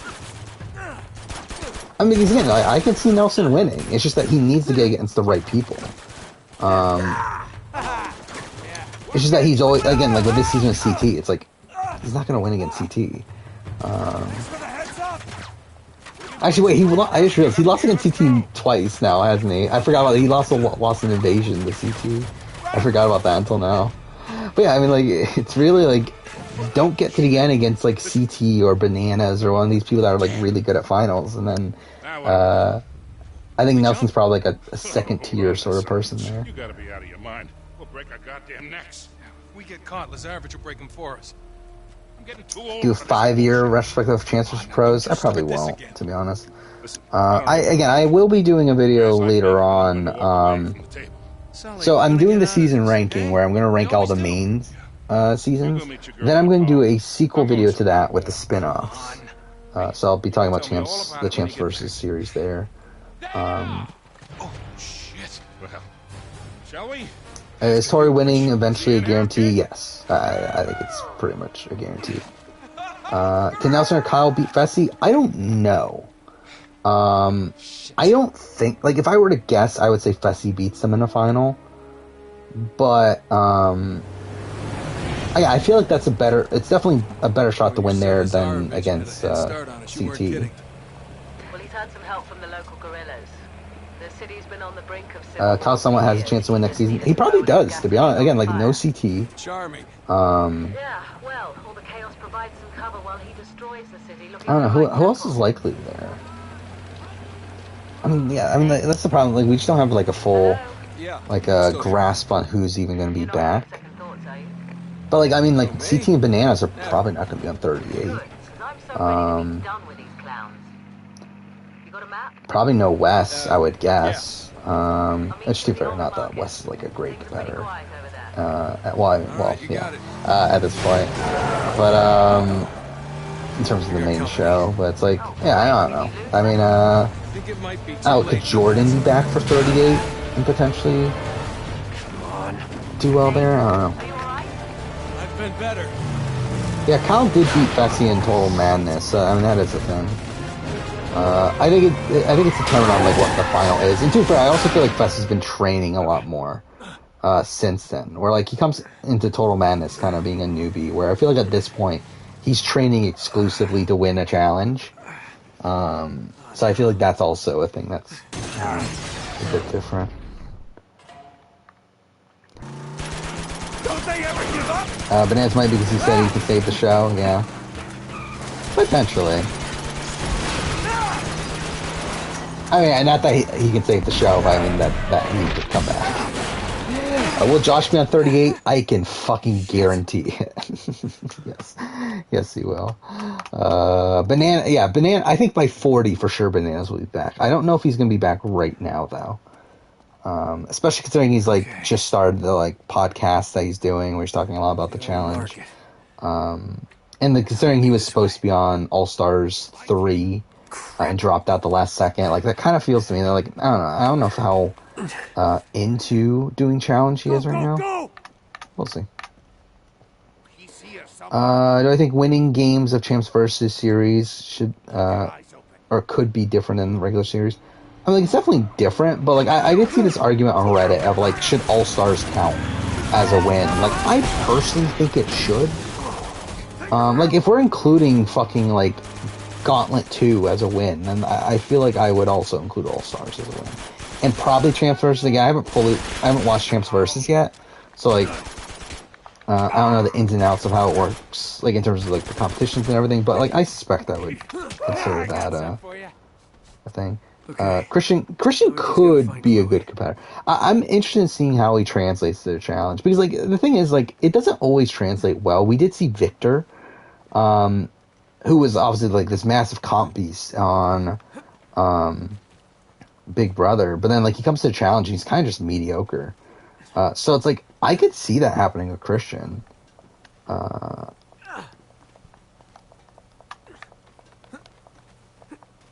Okay, whatever. Well, I'm talking about All Stars, the recent season, not the Road Rules All Stars. But also, again, like if that counts, then like what the fuck are we doing? I still don't even get like why the fuck is Road Rules All Stars even considered a challenge season? Like I don't even think it should even be a challenge season personally. Like it's literally not even called the challenge.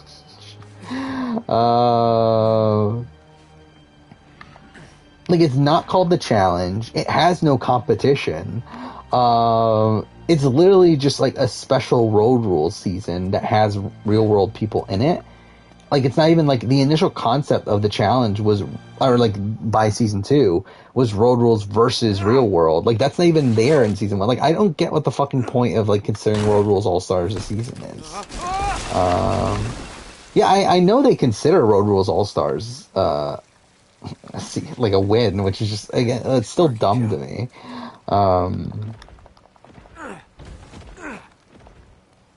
I did hear that like supposedly Darrell considers his Champs versus season a win. I haven't paid attention, but I guess he says that he's a 5-time winner. No way. Because he's including Champs versus. Is Amanda capable of winning? No. I don't think so.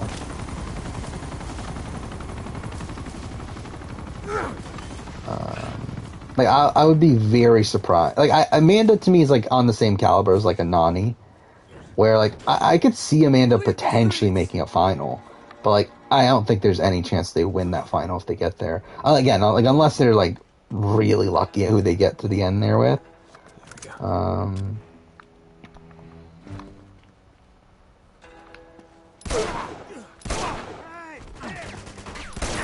Fuck, whatever.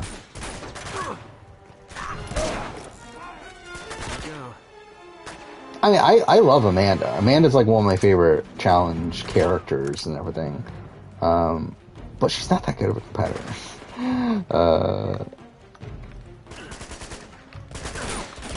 Not that she's not bad. Like, she's not like, not terrible, but she's also like not like anywhere close to being like actually good. Thoughts on Johnny Riley? I think he's kind of a dick, but obviously gets very lucky on free agents with never going into elimination. Like the one elimination he was supposed to go to, Frank gets DQ'd and he doesn't have to go in, and then he just gets really lucky at the draw almost every other time after that. Who I find more attractive, Ashley or Amanda? Amanda. Yeah, to me, Amanda's one of the most attractive people on the challenge, possibly ever.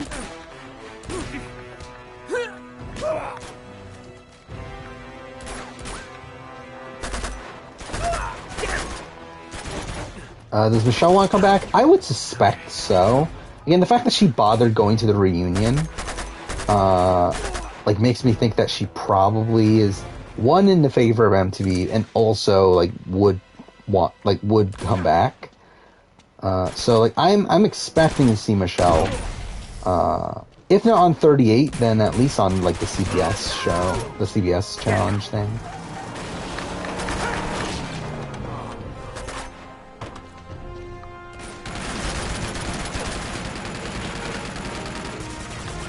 Yeah, I've heard of Life of Black Tiger.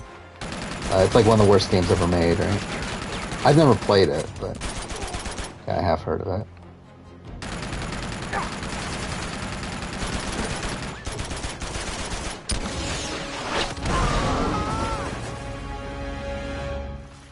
Yeah, I mean, I feel like Michelle's also the type of person that like would go to a reunion because they paid for her trip to go to Europe. I feel like that's definitely a possibility of why Michelle was there.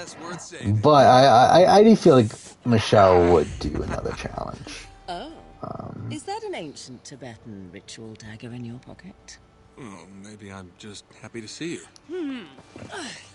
Yeah, hello. Yeah, I'm back to looking at this like This male challenger is list the key to again. everything. Yes, it is. Marco Polo's Leroy's at passport to 17. show. I also feel like Leroy is another one that kind of I gets have screwed no over a bit. idea, actually. Like, it's insane to me. There's something I didn't even notice with Leroy is that like you see him on Battle of the X's too, but then like he doesn't get another like legitimate shot until Dirty 30. It's like he's So what's our next move? on Battle of the Bloodlines, but his bloodline gets medevac, so he has to leave. And then you have Rivals 3 where he has a back injury and has to leave. And then he's not an Invasion. So it's like, it's kind of weird that he like doesn't, so essentially from 26, he doesn't have a real appearance again until 30. Despite him being like one of these people that's like on almost every season.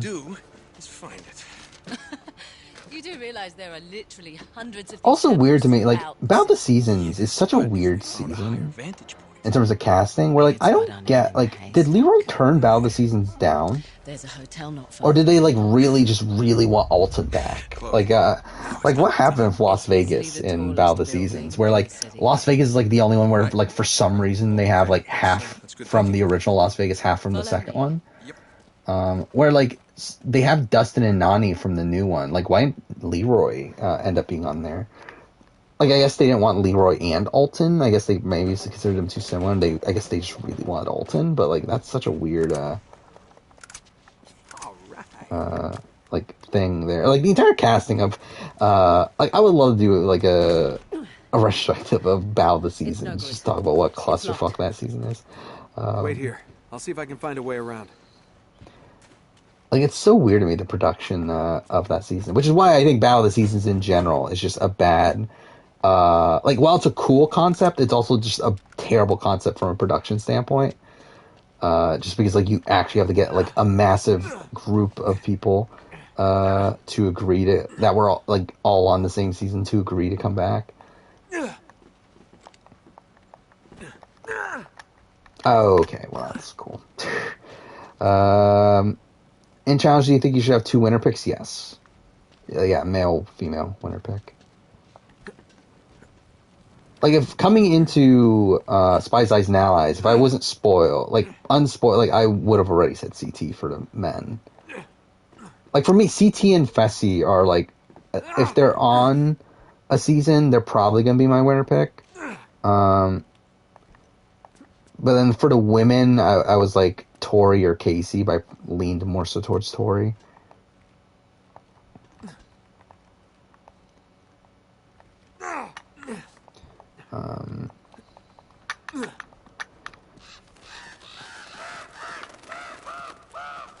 I will say that I would not have predicted Shawnee winning All-Stars 2 on the offset. By the way, Shawnee, like, it's so fucking weird, like, Shawnee on All-Stars, where we talk about Shawnee as like an incredible political player, where it's like, Shawnee has never been a good political player on, like, in her original run. It's like, she's like in All-Star, or not All-Star, in Battle of the X's 2. It's like she's like so out of the loop on everything, where she's just like letting Zach do everything. It is funny that like now people talk about her as like this like political mastermind.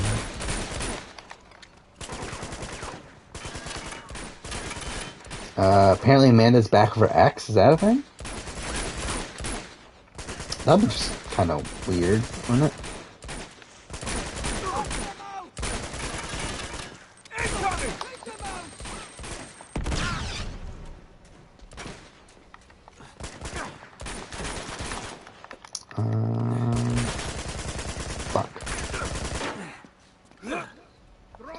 Did Emmanuel play a great political game, or did you just get lucky? I don't know. I mean, I guess you have to give him credit to some degree. Again, the fact that he was able to essentially get into the Big Brother / Tory Devon alliance, and like was able to like hook up with Tory and everything. I guess you have to give him some credit for that.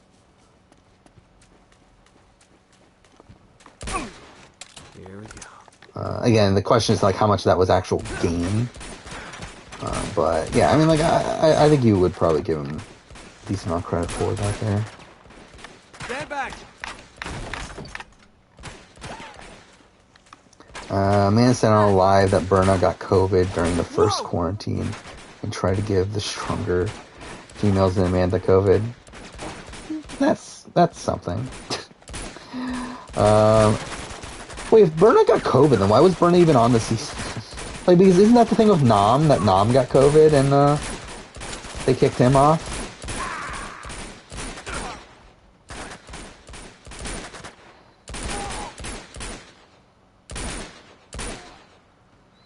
By the way, are we gonna see Nam back? I completely forgot he was even in person until just now. I think I can reach. But like, I wouldn't be opposed to seeing him back. Like, I would like to see him get a legitimate shot. Boy, it's a shame you have to sit on something that big. Here you go. Say I never do anything for you.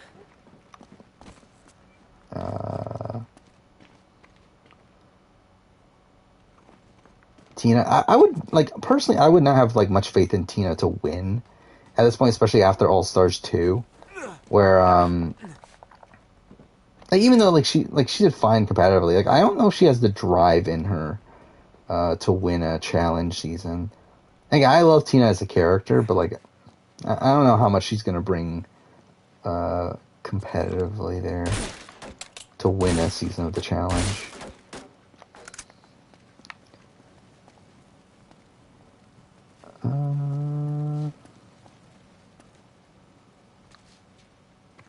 Where am I going? Oh, this way.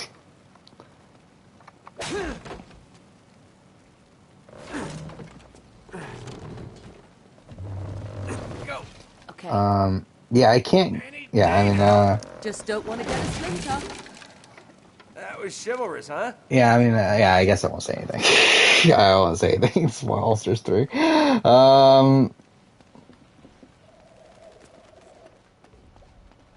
Because the person who I may have potentially picked for,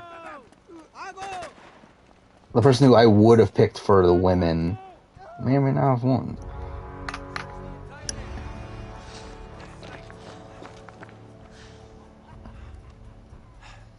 I don't like these odds. No? Not the men, though. No, I think maybe we should cut But over to the anyway. hotel a different way. Just avoid this crew altogether. Um, I'm sorry, do you have a plan to go along with that grenade? Yes, I do. I'm gonna circle around this way, break out their little party. I forgot who is forgetting on. about somebody? Okay, like again, the men is I need you to take care of like the men field is just like Do it so quietly. stacked.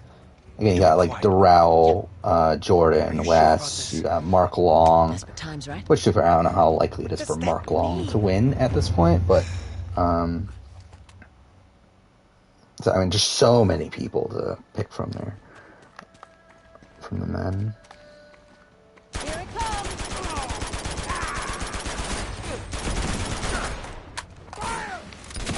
Okay, well, that's something.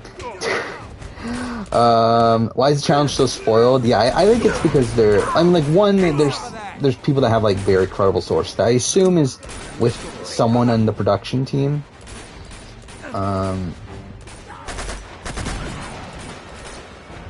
And yeah, also, yeah, I think returning players also plays a factor into it. Because, yeah, Survivor, like, pretty much every returning season of Survivor has been spoiled. Like, pretty in-depthly. I'm trying to, like, what was the... Yeah, I'm pretty sure at least every full-blown All-Star season, and fans versus favorites as well, I believe, have been, like, very spoiled, with Survivor. Like, even Australian Survivor All-Stars was, like, really, really spoiled.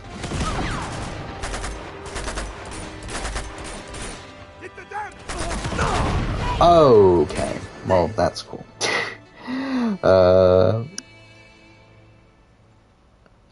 Everybody knows Josh is a spoiler, so why I keep casting him. I mean, they just seem to love Josh, and like I don't know what it is. Like, I mean, it just seems like casting producers just adore Josh for some reason. And like, I mean, obviously you get it from like him being like a fantastic character, but also it's like it's so weird. Like Robin Cass seems to adore Josh. I forgot who the casting director for MTV is, but like they've openly talked about how much they love Josh. Fuck me.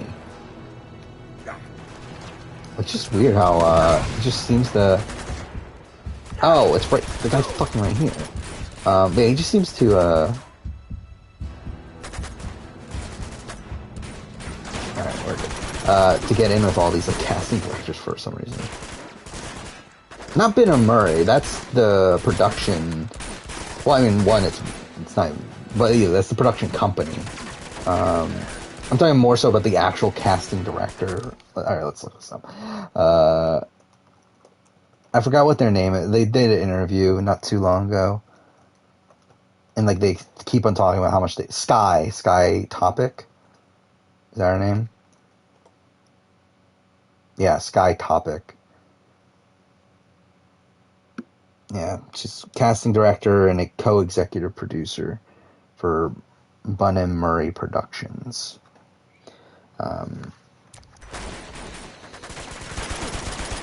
Yeah, she did an interview where she talked about how much she loves Josh.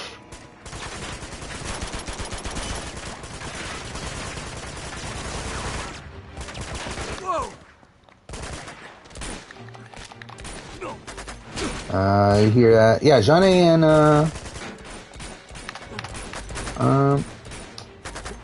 MJ. I mean, there's like a lot of weird things that supposedly happened in the final. I will say that's something with my. Actually, I forgot. I didn't even talk about it. My All Stars 2 review came out today. I will say I'm not particularly happy with how that video turned out. I will say I think that's probably the video. I mean that and the challenge 37. And I guess also Beauty Island. But like I think it was a review that was definitely harmed by like how I made it, where like I made it periodically, like week by week, instead of like all at once at the end. Where like I feel like I definitely would have approached it differently. And specifically I do feel like I would have definitely spent more time on the finale than what I did. But yeah, I mean supposedly there was a lot of like wonky stuff with the finale, with the final. Oh, crap. Reinforcements. Where are we going? Shit! Get back! Do I like TJ more than Jeff? No. Hey, I've said this before and I still stand by it. I think Jeff is the best host on reality television. Like, say what you will about him as, like, an executive producer, and also, like, I know people hate how involved he is even as a host, but I do think he is easily the best host in reality television. I will say I do like TJ a lot more now than I used to, though. Like, when I first started watching the challenge, I did not like TJ. Like, I thought he was just, like, he just seemed to be someone that didn't give a shit about the show. It was too fair. I still think, like, you watch Fresh Meat and, like, The Duel, and, like, you can tell, like, he, like, it's so weird, too, because, like, watch Gauntlet, too, and stuff. It's like, he's, like, very anti-quitter. But, like, outside of that, he seems to give, like, no shit about the show itself. But, yeah, I mean, like, I definitely do like TJ quite a bit, at this point. I think, like, if I'm doing a ranking of, like, all the hosts on mainline reality TV shows, like, I think Jeff is probably 1, Arissa's probably 2. Like, I could see TJ being number 3. It's probably, like, in a tier of, like, him, Nico, Jonathan Natalia, I guess.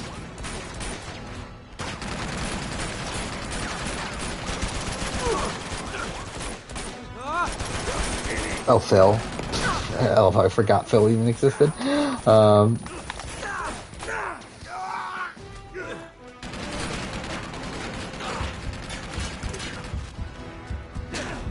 Oh, wait, what the fuck? Where'd this guy come from? Okay, well, that's perfect.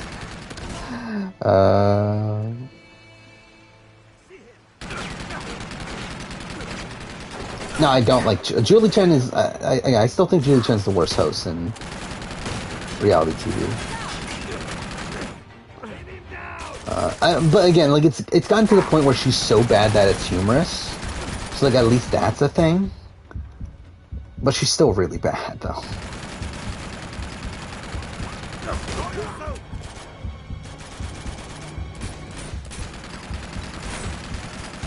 Actually, Sonia Kruger's pretty mediocre, too, though. From AU. Like, I think she was fine on the main... Like, when the show was, like, the social... When it didn't become, like, as much of a social strategy game as it is now. But, like, as a social strategy game, like, she's a terrible fucking host.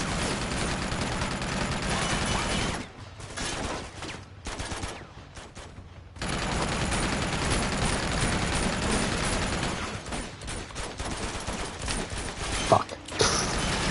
Up there in the Best Picture ranking, so, I'm watching one a day. Yeah, I watched All Quiet on the Western Front. I have no memory of it, though. And I don't remember if I watched Cimarron, is that what it's called? Like, I remember, like, I, at one point, like, was about to watch it, but I don't remember if I actually ever did. And then I don't think I watched Grand Hotel. Rank Jenny, Jody, and Casey off confessionals? Well, I mean... like, I don't know. I don't remember Jenny's confessionals. And then, like, Jody or Casey, like... Ugh.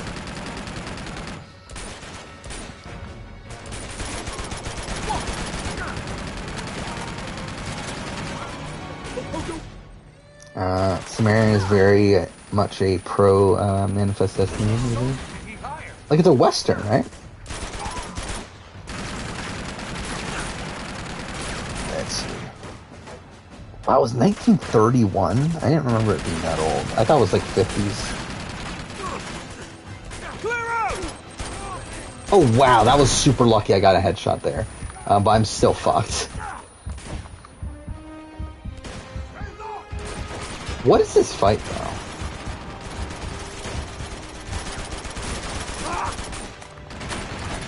Oh shit. Shit. No! Whatever, fine.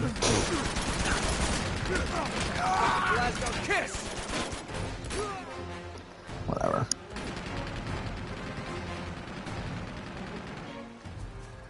Hey, why can't this game have eagle vision? Oh wait, no, wait, I did not mean to pick this up. How do I drop this? There we go.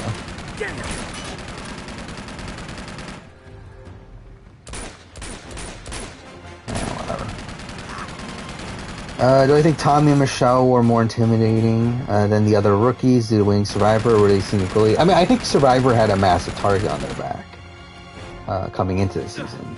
Or like, I think within the challenge world, Survivor is looked at as a more strategic game, and because that makes like the people that come from Survivor look more like schemy and whatnot. I feel like just because of that, like Survivor is like gonna have a target on their back, which is like funny because like at the beginning it seemed to translate also to like Survivor like Romania and Survivor Survivor Spain and stuff, which is like fucking gives a shit about like it's when it comes to those shows in terms of social strategy games. But I think for sure Survivor US will have a target, not just on this season, but I think like any other season moving forward in terms of newbies from Survivor.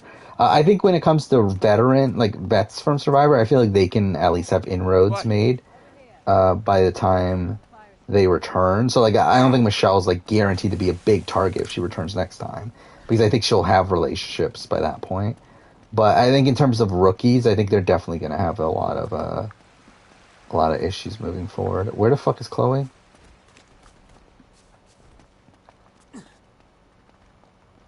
Where'd she go? Whatever.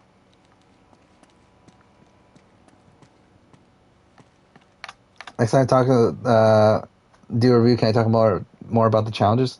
I'll be like, I don't give a shit about most of the challenges. Like I literally like have very little notes taken down for most of the challenges because I really just don't give a shit about the majority of the dailies, at least.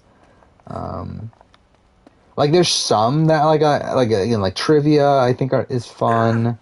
You have like some here and there that are interesting, but like for the majority of them, like I don't give a shit about them. Like especially Spies, Lies, and Allies. Like oh my god, like what the fuck? Like I really couldn't give a shit about any of the dailies on that season.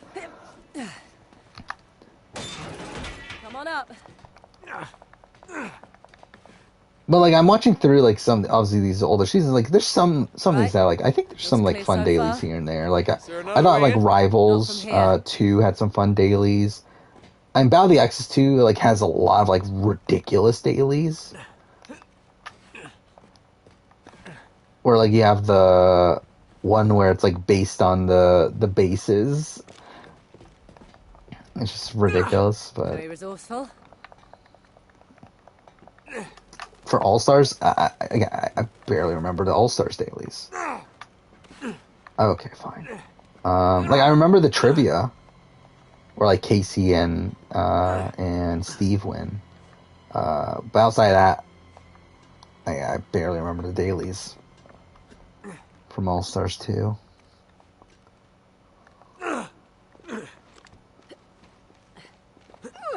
All right, I'm in.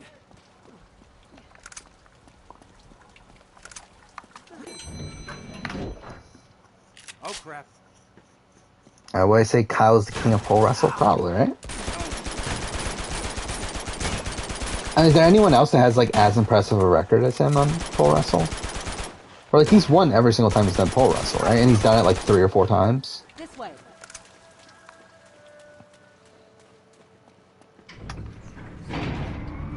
He's better at puzzles, Devin or CT? I would say CT. Oh, Or like that was Devin unpleasant. like barely won that elimination. Give me a hand. Oh yeah, I knew I pronounced her name wrong, Leia or Leah or whatever her name is, because I remembered after I recorded it, Okay? I looked it up and it turned out I pronounced it wrong, but I just didn't give a shit enough to re-record it or anything. Looks like the circuit breaker's on the top floor. Just sit tight, I'll take care of it.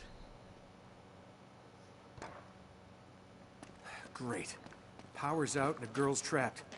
I swear to God, if there's a zombie around the next corner. Yeah, it wasn't because of the... Yeah, I mean, to be fair, the 15 puzzles look really fucking easy. Like, even just, like, if you know anything about math, like, that's just, like, super easy to figure out. Which, to be fair, again, that's saying a lot for people on the challenge, from the no basic math.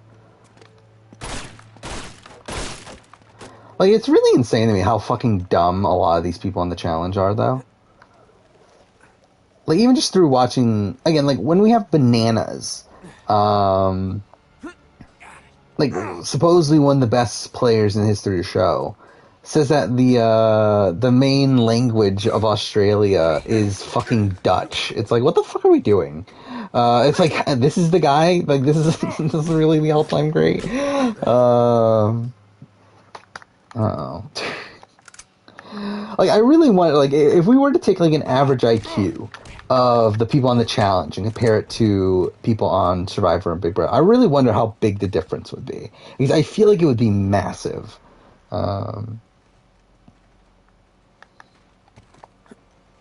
Shit.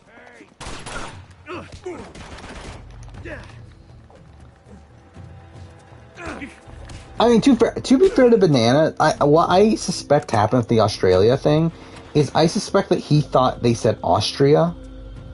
Like, that's what my guess is, and why he said Dutch. Which is, again, still wrong, right? But still, it's like, it makes it make more sense.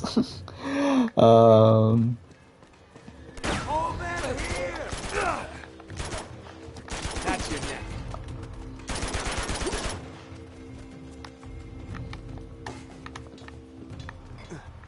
I mean, yeah, Devin's smart for the challenge. But again, like, that's for the challenge.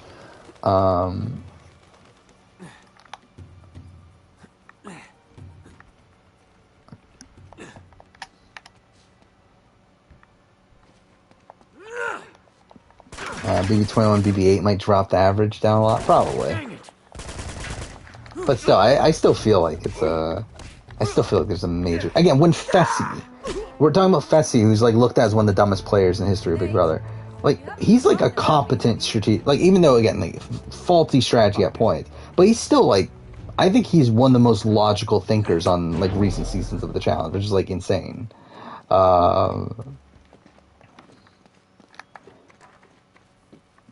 Where, like, he's the person that, like, kind of comes off as sane.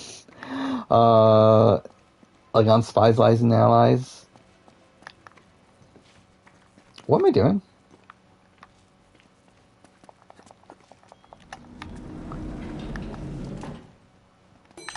Oh, God. I mean, yeah, I think Paulie, again, and to be fair, Paulie is a pretty good Big Brother player as well. He's someone that has, like, a massive flaw in the sense that he doesn't understand how to manages, like, social capital.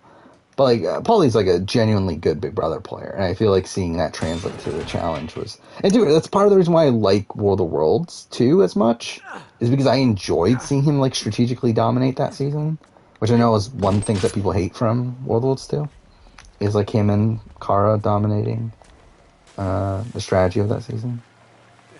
Hey, check it out. Marco. Fish out of water. So dumb. Would Eric ever play again? Which Eric are we talking about? Are we talking about? Oh, okay, we're talking about Big Brother, Eric Stein. I don't think so at this point. For sure, years ago. But I'm pretty sure at this point he does not want to. And to be fair, he also is like involved in reality TV at this point. Like he's the owner of a. Actually, he's worked on the challenge, which is something I haven't talked about.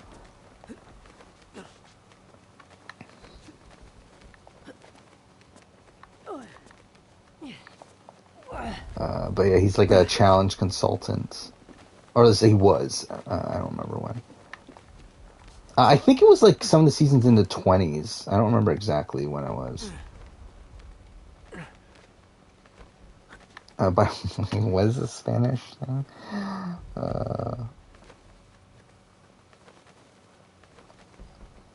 Whatever. But yeah, like I don't think Eric is too apt to return at this point. Oh wait, what the fuck happened there? Wait, why didn't the cutscene trigger before? Well, that may be easier said than done. No, tell me about it. Maybe we can... Oh, bingo. There it is. That's the one. Yeah, it's gotta be. The one in the middle of all the gunfire and explosions. Lucky us. Yeah, I mean, like Eric, again, like Eric, like could have been back for Well, desperate times, right? like I think his best chance would have been like BB-11. And I know he was like in the casting pool for like This is Sector 19? I don't know when would it. I guess BB-13 would have been. I don't know because like I know he's talked about how he got calls and he made it through the casting process, but then like just didn't end up getting picked for the cast. And like I guess it would have had to be BB-11, BB-13, right? Because like when else would it have been? Damn it! How the hell do we get across? So yeah, I don't know. But yeah, at this point, I think it's very unlikely though.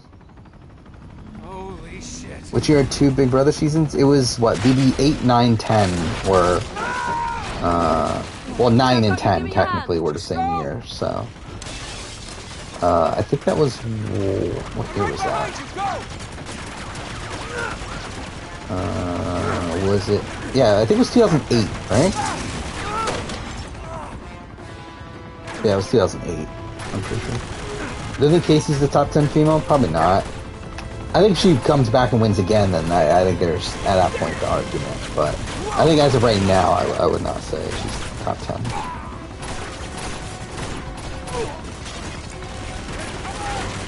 Especially when I feel like her win's, like, kind of fluky. Like her actually winning that final. Like she essentially gets benefited from sucking so bad. Which again is kind of an issue with that final. Is that essentially by doing so bad, like essentially by being on a losing team, you get benefited by getting a better partner. And you get paired up with CT. Who I think CT was probably always going to win that final. But then, like, just whoever was paired up with him was probably going to win that final section.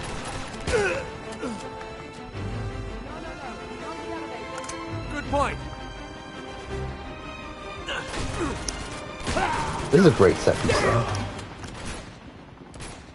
This is the room, right? Where the thing comes crumbling down.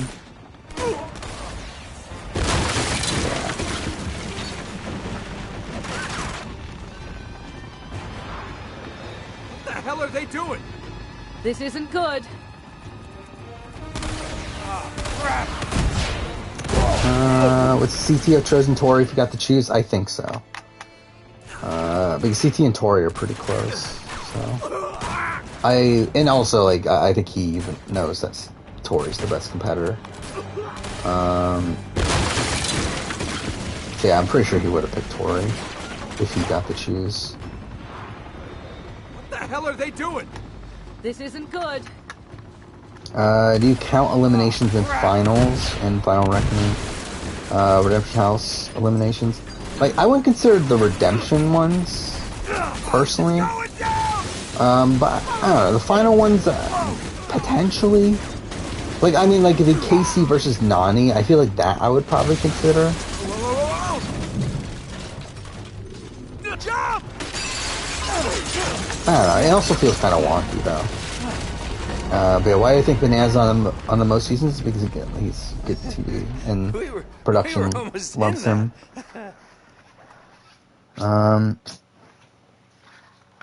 Yeah, I don't know if he... And also, he has nothing else going on.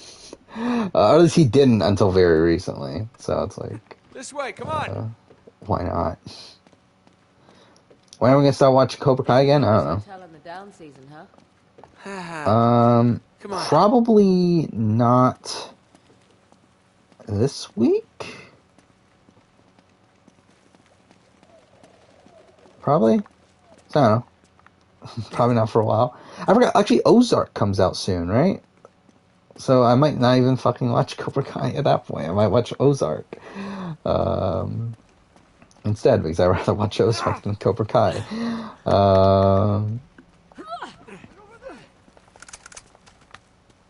Play nice. Grenade! I think Ashley's attractive, yes. But she wouldn't be my... Okay. Yeah, she wouldn't be like my number one pick or anything. Fuck me. It's crazy to me how Devin memorized the entire 20-digit code. Yeah, it's impressive. I mean, like, I would get how you would. It's probably the way to do it is what, you memorize 5 chunks of 4. But still, it's still impressive, though. Like, I don't think I could do it at this point. I don't think so.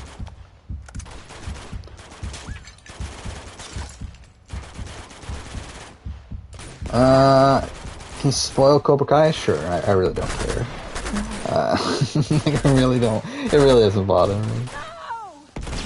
Oh, cool, I'm still getting the buy followers thing. That's lovely.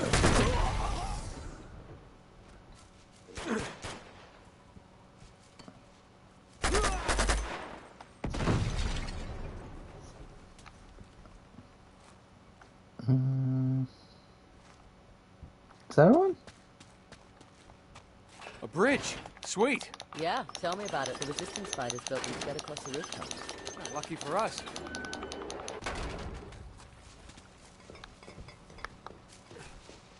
Oh yeah, that's a good way to do it too. Is do dates based off of the numbers.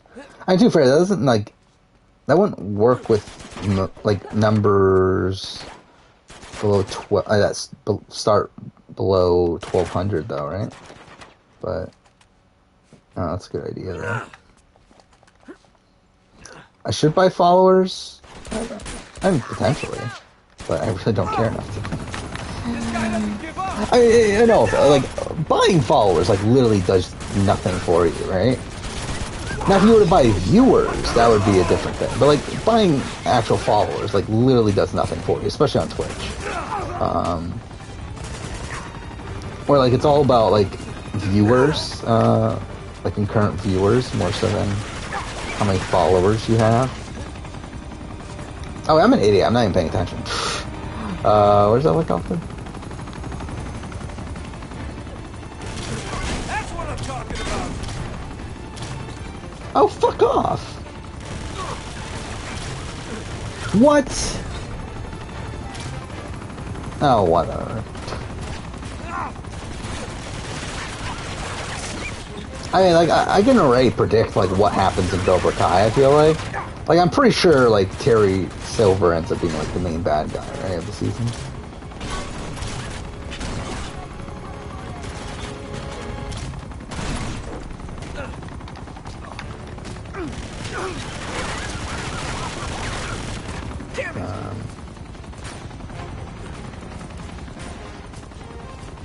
No?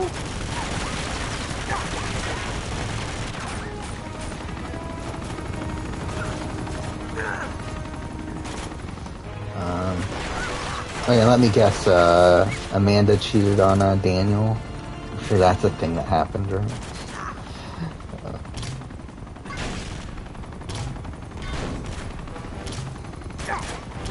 Wow, this is so pathetic. There we go. What the fuck?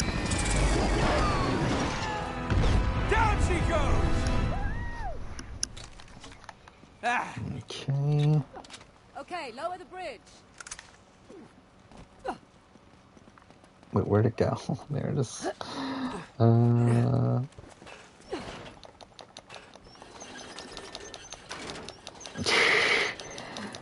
Yeah, character arc from Lauren O'Connell, the fucking Cobra Kai. Well, actually, really, it's Lauren O'Connell to Peyton List. I feel like that's really the arc he went on.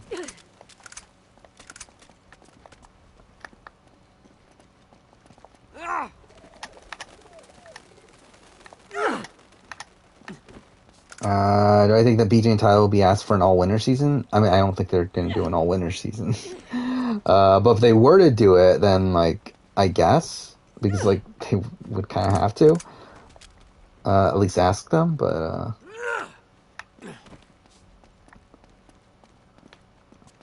Hey, that wire. again, like, I don't That's our think way down. they're Go, doing an go. all-winner season. All right, all right. You won't be spoiling Arcane? Well, I mean, I'll be honest, like, I wouldn't remember any of the characters' names from Arcane anyway. You okay? Oh, God, that hurts. Oh. Would they accept it? I mean, like, aren't they, like, actual, like, Down. All right. like, they're, like, Hollywood people now, right? BJ and Tyler?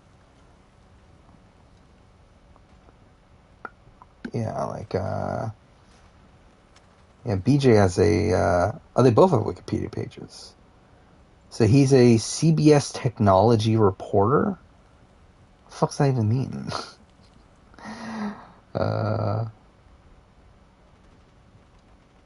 Whatever. I mean, they both have, like, actual real jobs at this point, so, I don't know. They could say yes, but, I feel like they would have to, that would also be a bigger commitment for them now than what it would have been before. I did not see the trailer for Moon Knight.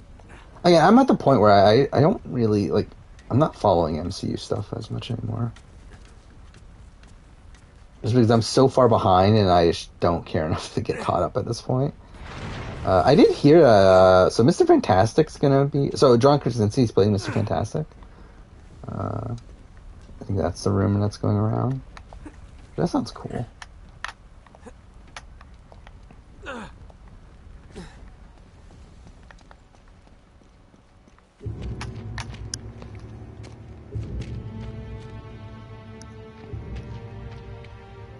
Yeah, I did see that, one of the actors from Moon Knight, Oh, hey, don't you... died in a skiing accident, right? What the hell are you doing here? Jack, don't! I mean, that'd be great, too, if Emily Blunt ends up being Sue Storm. You know this guy? Yeah. This is Drake. So I think Corey can win.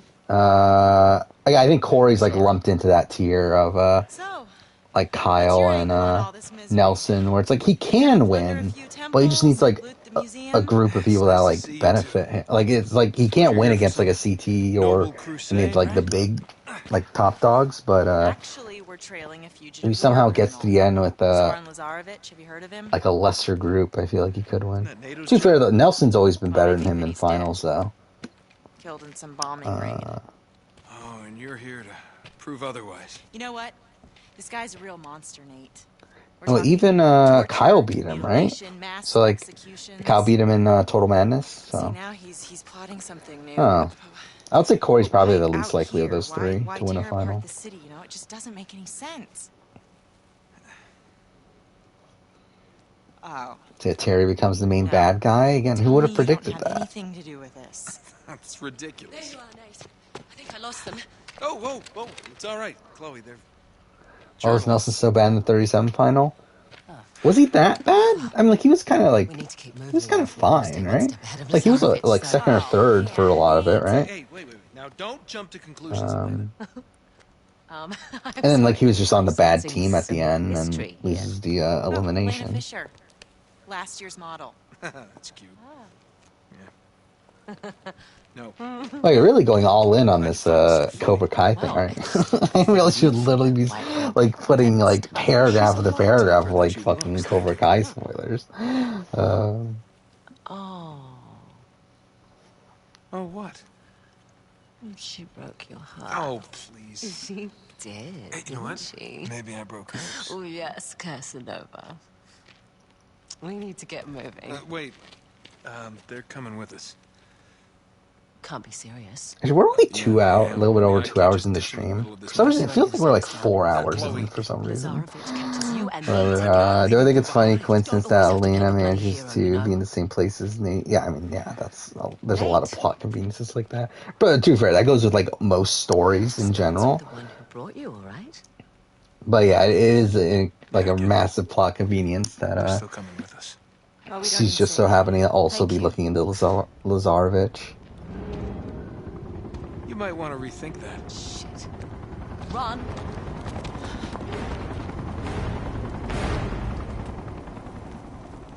Morgan from Dragon Age. I do remember like Morgan from Dragon Age is voiced by... Like, I remember I saw... I was looking up a voice actors at one point, and they played Morgan for Dragon Age, so I would not... Yeah, Claudia Black. Yeah. So it is Chloe. Yeah, that's something.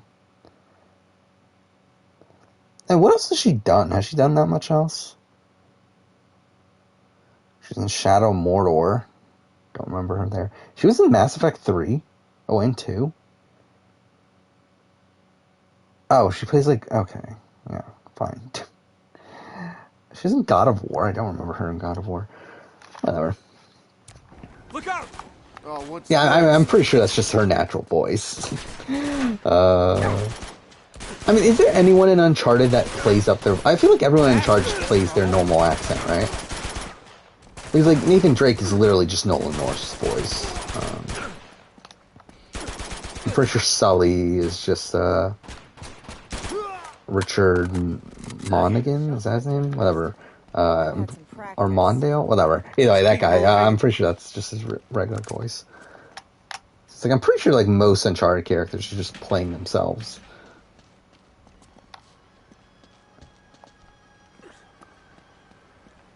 Help me with this door. On 3. 1, 2, 3. That's it. Thanks.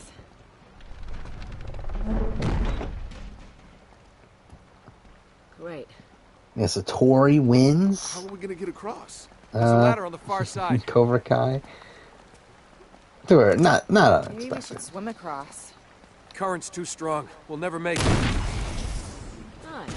Good thinking. Well, that'll get us halfway there. Do I think my challenge season ranking will be controversial?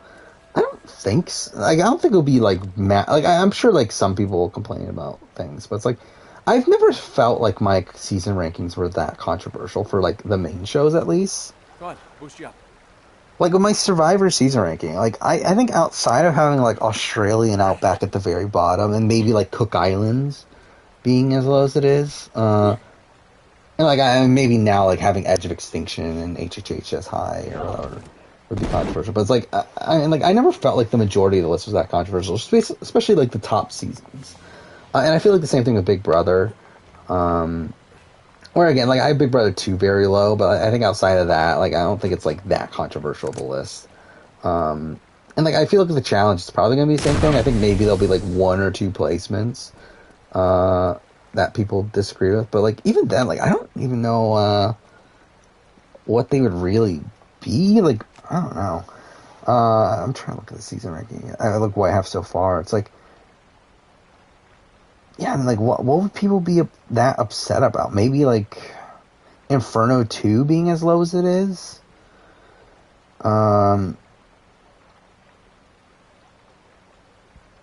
Yeah, I mean, like I don't genuinely know. And like I mean, like, I'm trying to think of like the seasons to come. Maybe like, do people love Invasion? Spring Break Challenge opinion is controversial. Is it? People like Spring Break Challenge. Is there anyone that likes Spring Break Challenge? What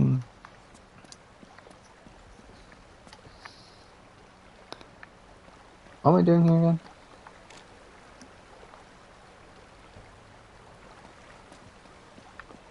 Oh wait, I have to. Don't I push this over here? Or I throw it? Oh no, no. Whatever.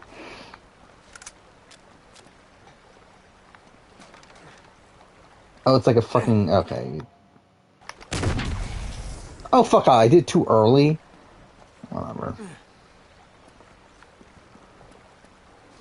But anyway, like, I feel like with season rankings, like, I don't feel like a lot of my opinions are as controversial as they are with, like, my winner rankings, where, like, obviously, like, I think ranking players is a lot more,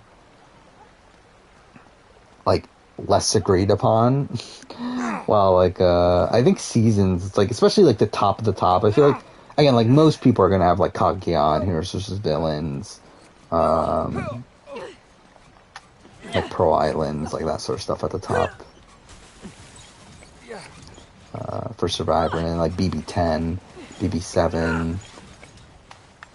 I guess BB14 isn't like as high for most people, but anyway. I mean, I personally, I think BB23 might be like a controversial opinion of mine at this point. Or like, I would rank BB23 relatively low, but I know there's people that like. I think most people would have it middle tier. I think. Get down. We gotta take out that gun. We'll distract them. You see if you can flank them. 21's upper half? I don't know if I agree with that. For me, the pre-merge is like... I mean, like, not even... I guess it's not even necessarily the pre-merge. It's more so, like, the first, like, 2-3 weeks are really, really bad.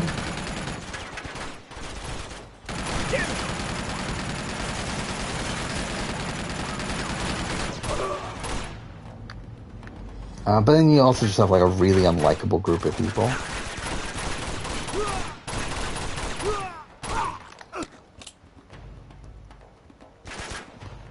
Jury Things is good, but I also feel like it's like... it's like... I think it's harmed by the fact that it is, like, a group of really unlikable people.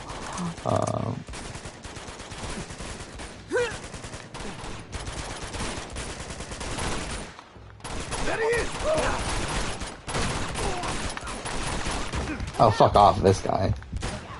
I'm probably gonna die. Ah, fuck.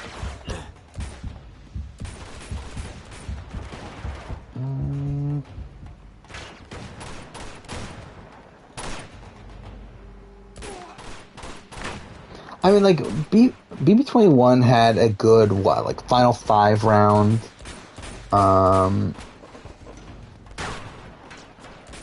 And then... I'm trying to think, like, Global Eviction was fine. Final 7, Jessica Goes Home. Which that was kind of a train wreck. Is it always like You obviously have the him? Taco Tuesday stuff. Pretty much. The Nick Boot Week was kind of whatever. Yeah, I mean, like, again, it's a solid, post-jury.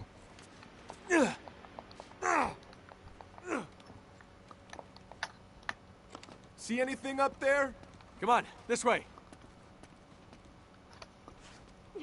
But, I don't know, I don't know, I just find it still, like, kind of an icky season as a whole, though.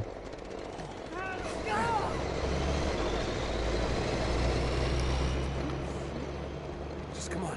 We have to hurry. Fine.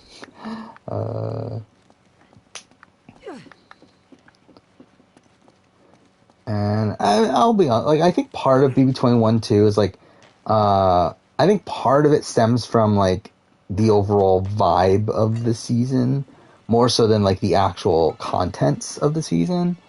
Well, like, I just feel like it, again, like, I just feel like it's a group of, like, mostly unlikable people, and, like, that kind of harms things. I also feel like a lot of my memories of it also come from, like, how divided, or not even, like, I mean, I guess how negative, like, people were on Twitter, like, the entire season. And I guess not necessarily just on Twitter, but, like, Twitter, like, Reddit, everything. Not exactly. I feel like that also, like, harmed things Okay, just what is it for you're me. after anyway? Janelle had a 2-hour Challenge Mania podcast. It's called the Yeah, I did Shitamani hear, Stones. It's a massive raw sapphire. that It's worth she's millions. been very open about So let me how, get this straight. You're again, how competing with fucked a the final psychopathic was. war criminal for a mythological gemstone? When you put it that way, it does sound pretty stupid. More negative on 21 or 22? Probably And the it's same. supposedly in this temple. I mean, 21 was like a different type of negative, though. Stone itself isn't Like, here. 22 was negative in No, terms it's of this is, Shambhala. like, boring Shambhala, and Shangri-La. whatever. Like, Have a word with you? I guess, like, with the Christmas stuff, there was a lot of negativity, but, like, with, like, the Christmas Dave Von Bailey stuff, but, like, 21 was, like, a different type of negativity, where it was, like, just, like, a lot of, like, no matter what would happen, it's like people would call the season rigged and like talk about how, and like again, warranted with Jackson, like talking about like how terrible of a human being he is, and You two stay here. Promise me you'll stay. like it just felt like that was like the entire fucking commentary on the season was like how terrible of a person Jackson is and everything. That's more like it. You don't think they're a couple, do you? They're not a couple. Get a load of him. This is definitely. So it's like kind of like a different type of negativity. Like I feel like most negativity from BB22 came from like gameplay reasons, where like from BB21 it came from like just again them being like mostly terrible people, and like even like some of the stuff was just like kind of dumb too, where like a lot of people like hated Cliff, and I feel like that was like calling Cliff a racist and everything, and like that was just kind of dumb.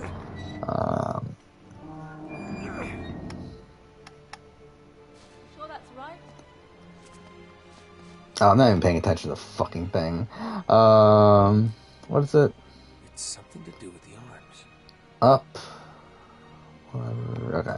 So yeah, we need to not do this then. Up you go. How's that look?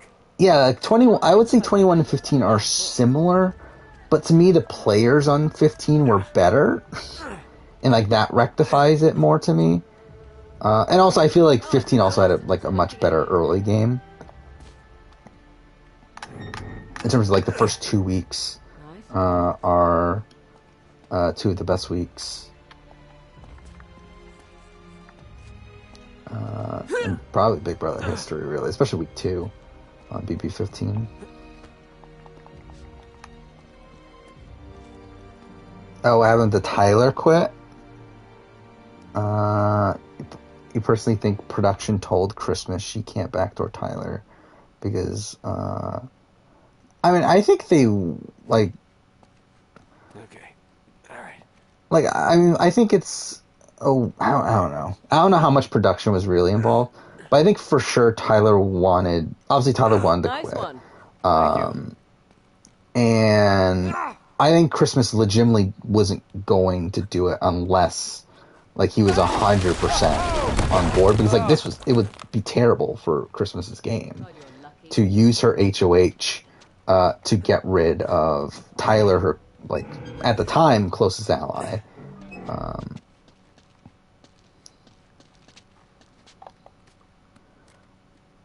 Oh wait, fuck! God damn it! So it's like I don't know how much like convincing it really. Like production need to do on Christmas's end at least. How do you do this again?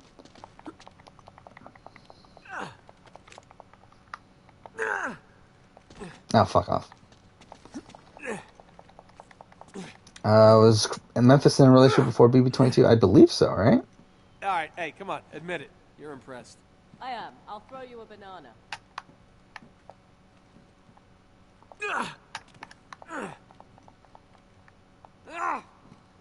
Fuck. Do I think you're toxic? I don't know. Probably not toxic. I think you probably go a bit overboard at points and things. What the fuck am I doing? Am I supposed to drop onto... Wait. Oh, fuck off. Of course I dropped the thing. Okay. Well, that's perfect.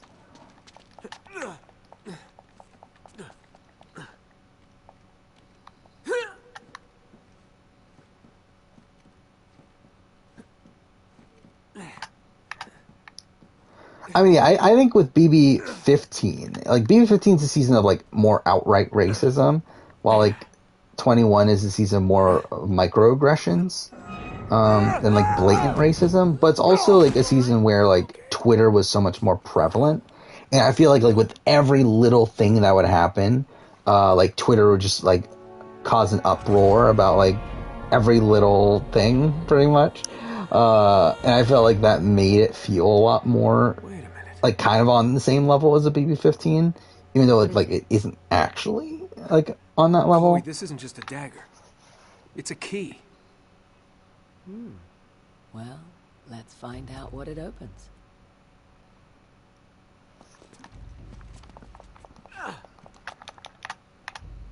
Okay, there we go. Sis, who was the biggest go at the time, leaving over Christy, who was the biggest target, is a pretty underrated moment. It was like fine. Like I mean, like I get the rationale for why Jackson made the move. Like I still think it's a very questionable move. But like I get what his rationale was. And to be fair, for like almost everyone else in the game, it probably was in their best interest to get rid of Sis at that point, outside of like a Nick. Ladies first. Because Sis is just hogging up a spot at the final two. And also Sis is someone that's like, and to be fair, I guess for Tommy, maybe it wouldn't have been. But then it was Sis or Chrissy, so it's like,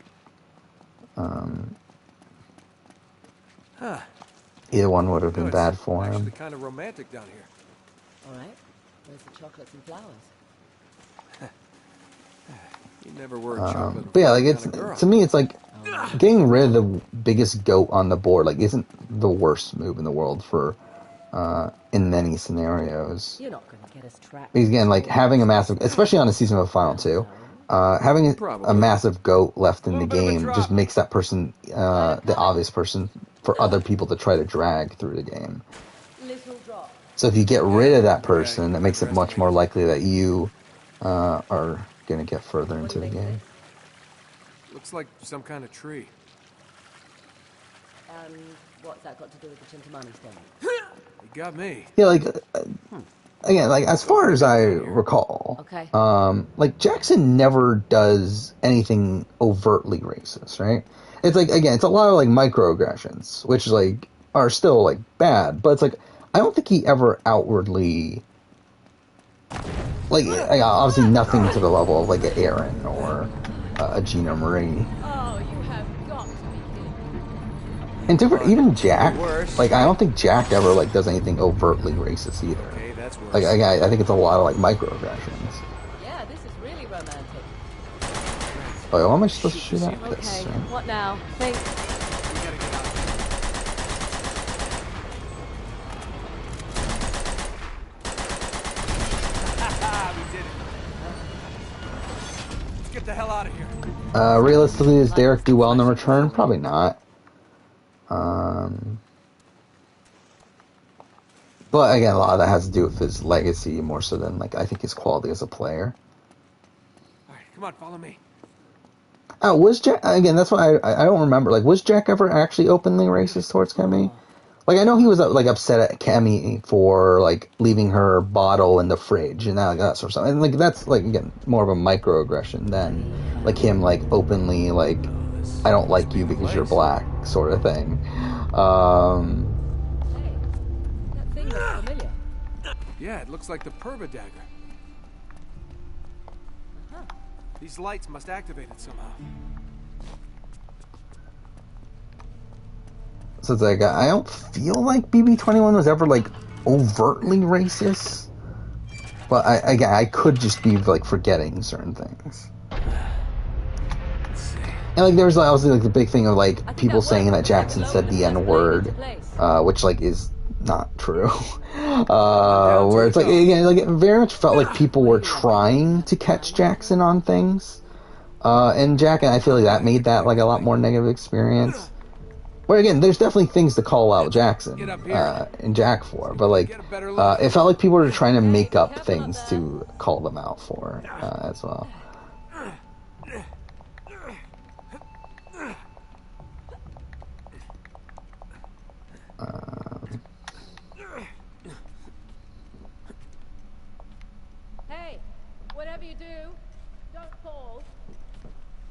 Oh, fuck off. I love how she literally just said, don't fall, and then I fucking fall.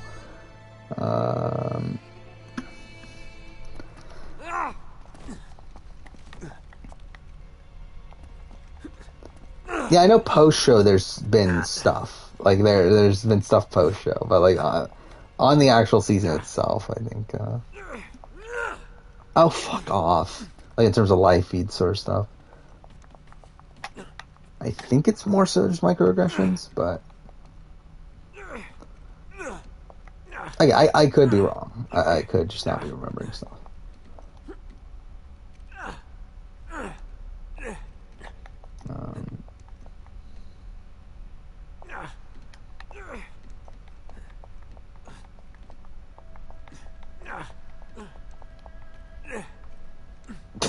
I was just like grunting at like every little thing. Seemed like such a good idea down there.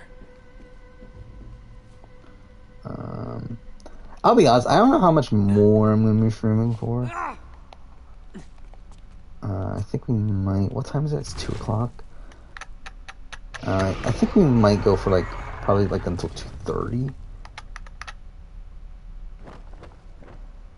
Because I'll be honest, I have not been sleeping that well recently. Man, because I've been trying to get these fucking videos done. I finally got them done today. Like all the videos I needed to edit. But because I just really have not been sleeping that much. I'm probably gonna call it a bit earlier today than normal. Or at least than I have been. I guess technically it was normal for me to end around like 2:30 or so. Like recently, for some reason, I've been going till like 3:30. Chloe, Yeah, adjust the other reflector. I'm on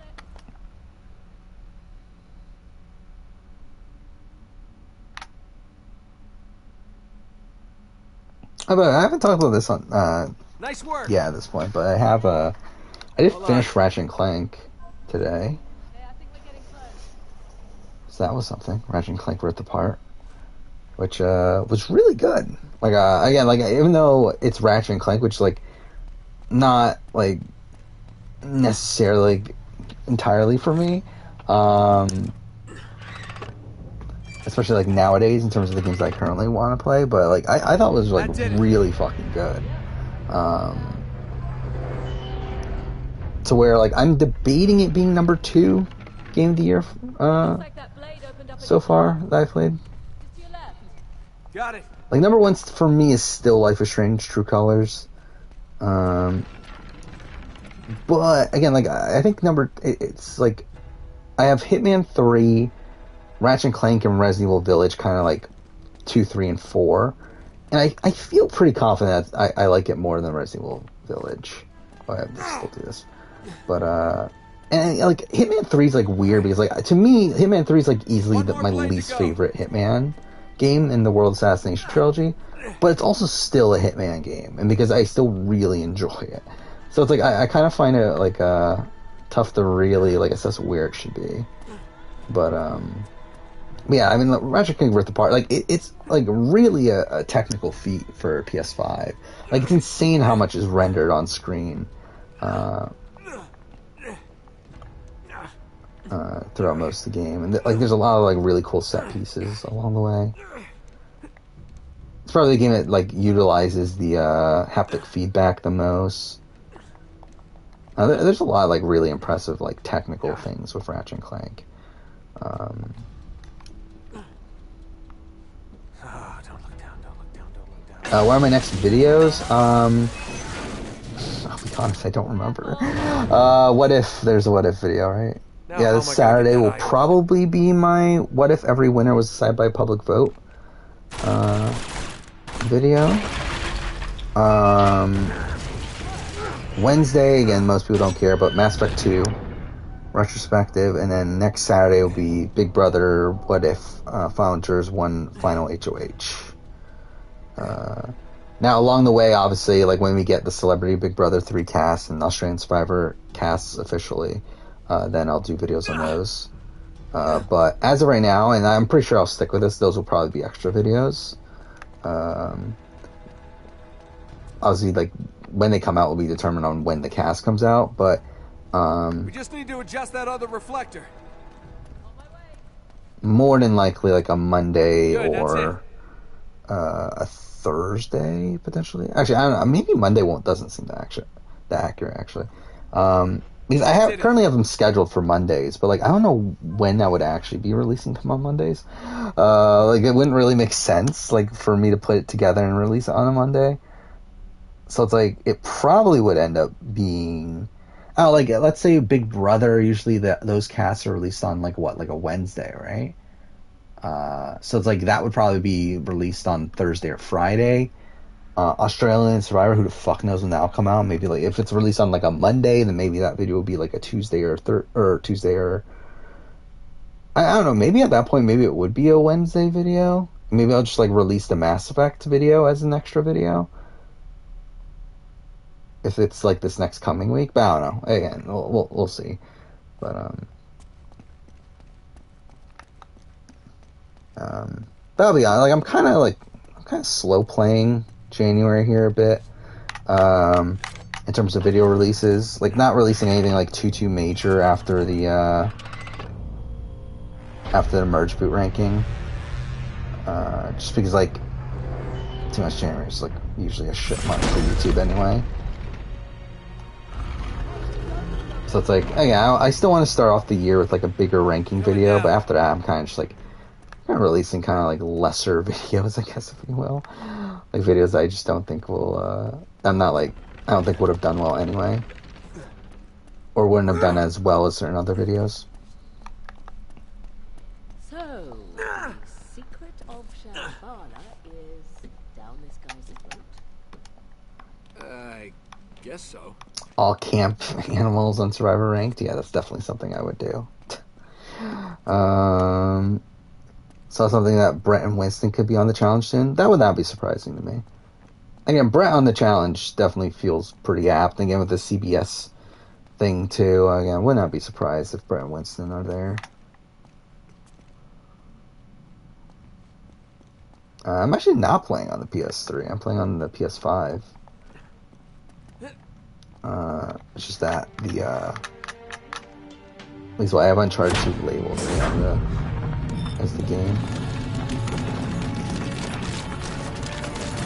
Yeah, merge boot ranking did well. That's amazing. It is a PS3 game, so I'm playing it on the PS5. Oh, I know where that is. That's right here. The work has closed until February due to a rise in cases. That's kind of insane. Here it is. Which means... Let me use your back. Which means...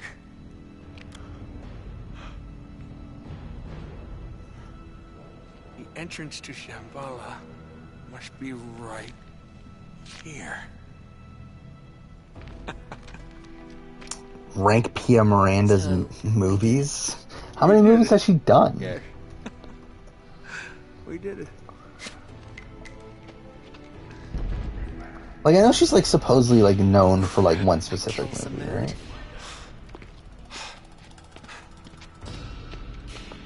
I also like she's only done like what is this like 15 movies, and only like 6 of them have Wikipedia pages. So that's something.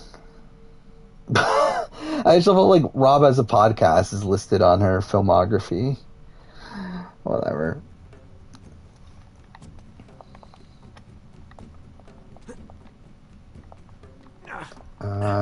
If Europe does travel restrictions, could the challenge film in the U.S.? Probably, or if not the U.S., then like an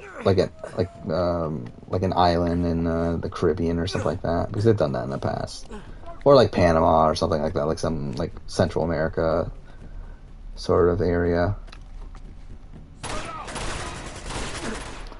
Because it's not like it's not like Survivor, where Survivor has this like contract with the country of Fiji and also gets a lot of tax breaks. Or not tax, but they get whatever, they get paid to film in Fiji.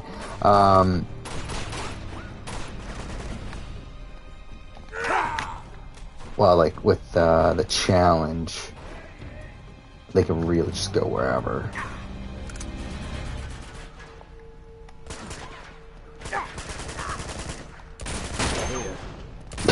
That was just me being an idiot. Oh, fuck off. Yes. Oh, Pierre Miranda was in a movie with Anthony LaPaglia? That's kind of weird. Oh yeah, I did see. I did download the Yu-Gi-Oh game that just came out, the free one. Was it Master Duel, right? Which I did download it. I haven't played it yet. I would be opposed to stream. Like, I feel like that could be a fun game to stream. If I was any fucking good, and I can actually... I don't know how it works. Like, do you have the... Like, how do you get better cards in that game? Like, is it like a... Do you have to pay for cards, or... Because I'm assuming there's gotta be an element of, you having to pay for things. Assuming it's a free game. Now's our chance. Let's get out of here. We gotta hurry. I haven't played the TCG in forever. Which would also probably make it more humorous. Do I enjoy the nightclub scenes? Not really. Not anymore. They're definitely not what they used to be. Like, in the challenge, like, it used to be, like, because, like, I mean, the challenge used to be more so around, like, hookups and, drunk fights and that sort of thing, where, like, nowadays, most people that are on there are, like, actually taking the show more seriously. So through that, they usually use, like, the nightclubs, like, scenes to, strategize and that sort of thing, and, like, I don't know, it's not as interesting anymore to me. And, like, especially, like, in these, especially in, Spice Lights and Allies, which is, like, post-COVID, like, it just felt completely pointless, because, like, they're just literally doing this in, like, the backyard or whatever. Like, so it just felt like it was, like, a forced thing that they were doing just because they had done it in the past.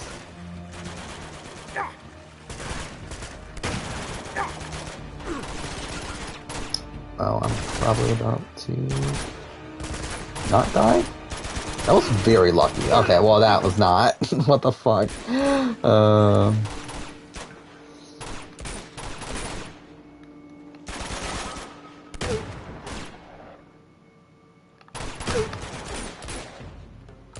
I mean, yeah, Amanda's great TV.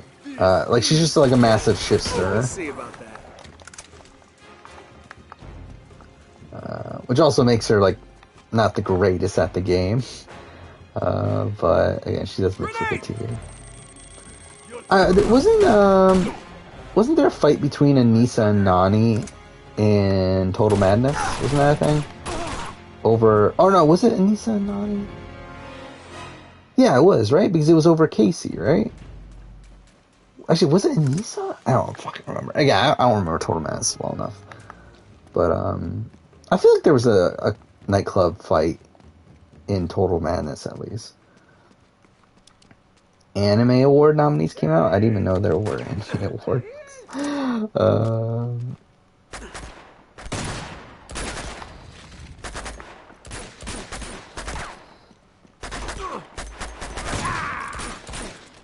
Okay. Yeah, so it wasn't... Okay, it wasn't Nisa. She threw noodles on her. Yeah, that definitely makes sense. Get away from him.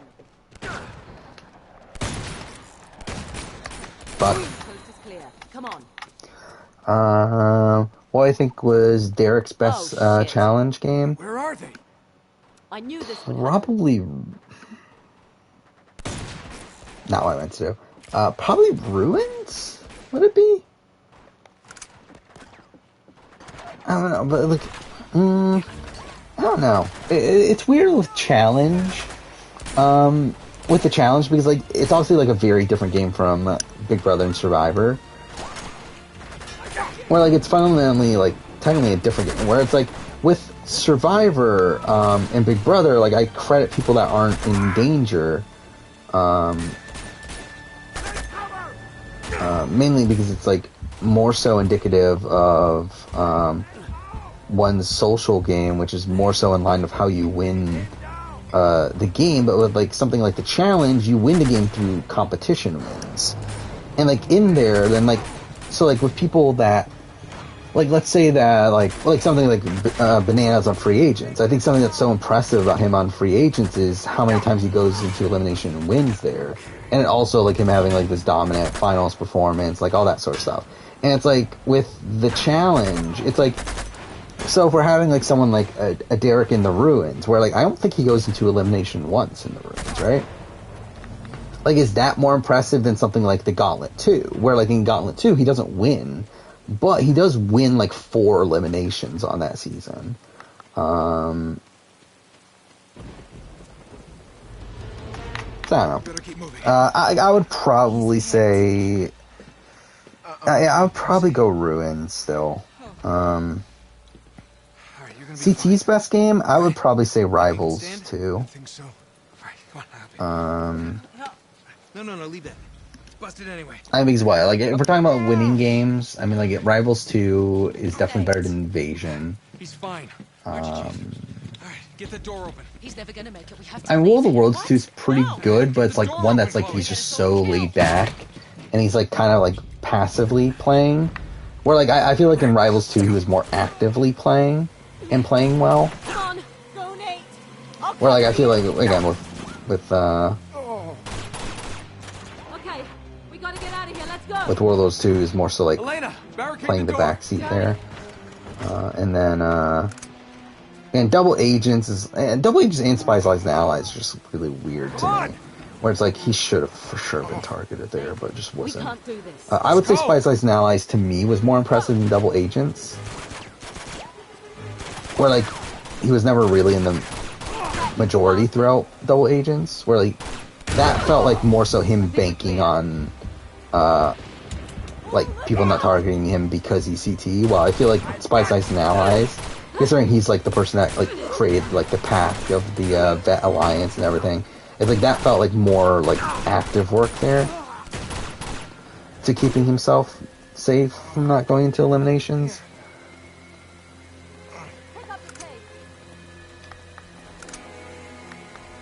Yeah, thank God he's able to. Yeah, that's so fucking. I didn't even realize that. Yeah, like he's supposed to be like really fucking injured, yet he's able to fucking walk that quick. Whatever. Is CT more famous than Bananas at this point? Probably not. In terms of like beyond the challenge, like I think Bananas is someone that is popular even like from outside of the challenge.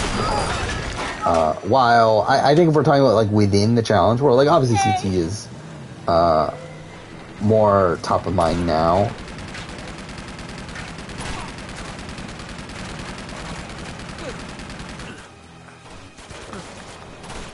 But I would still probably say Bananas is more famous. I think CT's probably more popular though, in terms of like more liked, I should say. Where like I think Bananas is like it's a mix of like people. Some people really hate Bananas and some people love Bananas. While I feel like with CT, it's like it's mostly people that like him.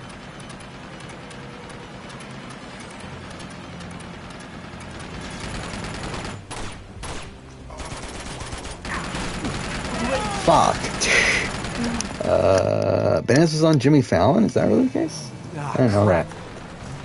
Like, I know he hosts, like, what, First Look? Is that what it's called? It's like an NBC show. Is that something? I mean, CT was very controversial early in his run. It's kind of funny, it's like CT, I mean, super, so was Bananas, technically.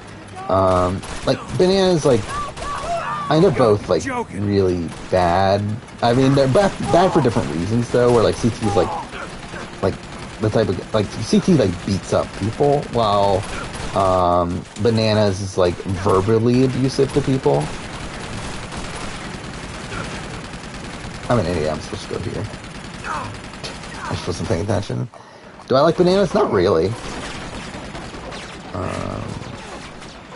I think he's just a massive asshole, but... I respect him as a challenge competitor, but I don't like him though. Thoughts on Invasion of the Champions? I don't like it that much, if I'm being honest. It's actually the only season that I've watched in full twice at this point. Before the rewatch. Before the rewatch. We don't have a choice. So like when I watch it again soon, they'll actually be my third time watching it. You tried, But it's I Can't love go this season. any further. Like We can't just leave him here to die. He is as good as dead already. I think the So fucking don't twist go now. of the invasion of the champions twist is fucking dumb. Chloe. Like especially because like I feel like trying to save it would have made more sense if they were actually, but they wouldn't though. I don't know. It's fucking like it's such a weird format What is this?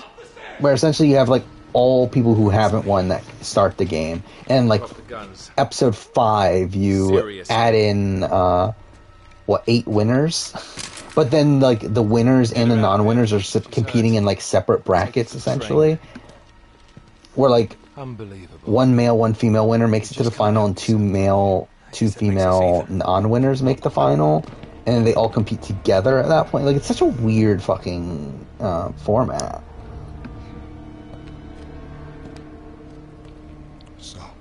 And then also I think the casting's like very wonky. Like there's some fucking no names on that season. But also it is one of the most influential seasons to at least through like Final Reckoning, I guess. Shame. Like it's kind of a start of an era.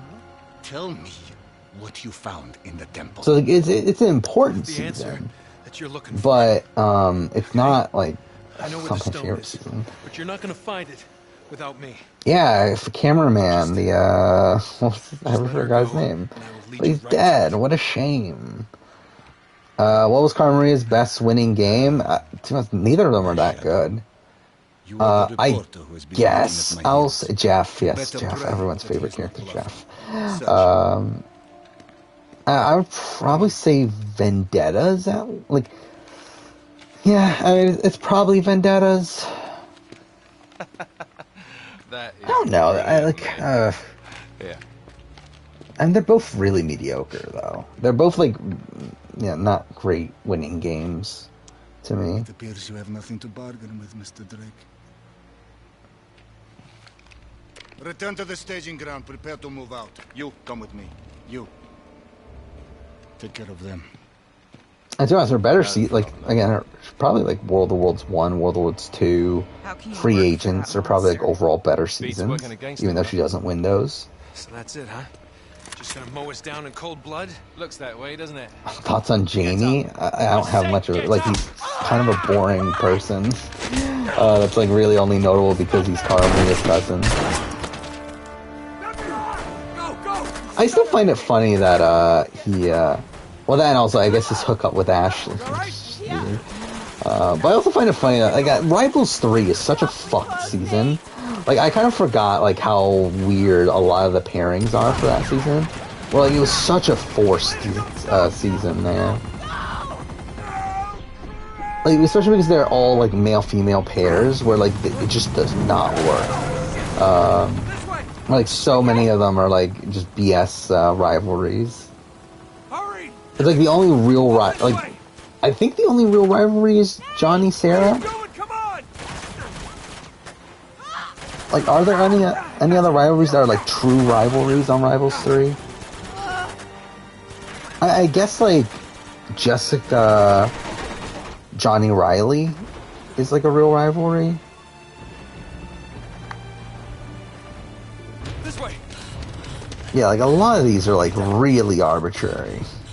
I guess Corey Ashley, I guess. Never better. You? But still, just a really weird season there. I think we lost him. Nate and Christina were friends before filming. That would be Never surprising. should have got you into this mess. You didn't. Is Taj the best celebrity survivor player? I would say Mike White is better. Oh, we knew what the Taj. stakes were. But Taj is really good too. Okay, so, what do we do now? Well, I think if Ashley I think Ashley's Invasion of the Champions is more impressive than Final Reckoning. Or Final Reckoning, it's like she wasn't even supposed to win. And also she like joins the game late and everything. It's like, do I like Rogan? Not really. I don't like hate Rogan either. Like I'm just kind of like whatever on Rogan. Like I mean I know Rogan's like supposedly like not the greatest guy outside the show, but at least like within the context of the show, it's like I thought he was like a fun villain in Total Madness.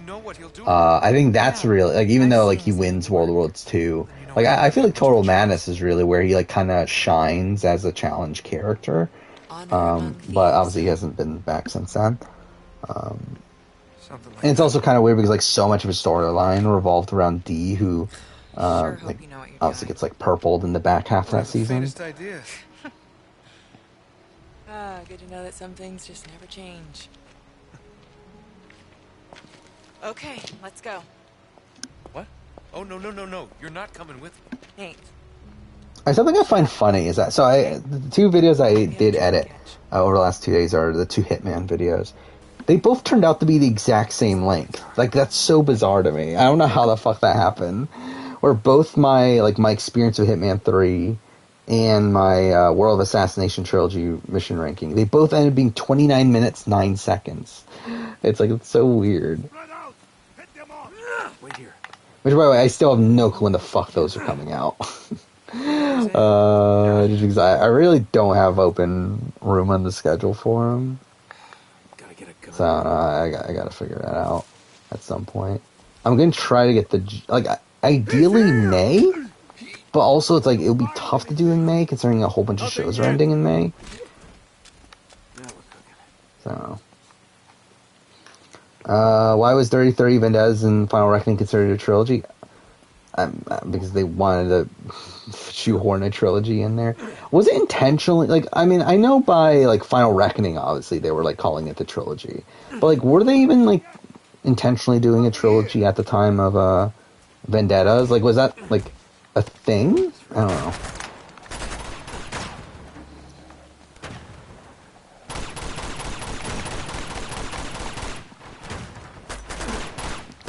Yeah, I know it's considered a revenge trilogy, but it's also it doesn't make it makes sense for Vendettas and Final Reckoning, but why is 3030 a revenge trilogy? Fire Revenge trilogy, it makes no sense.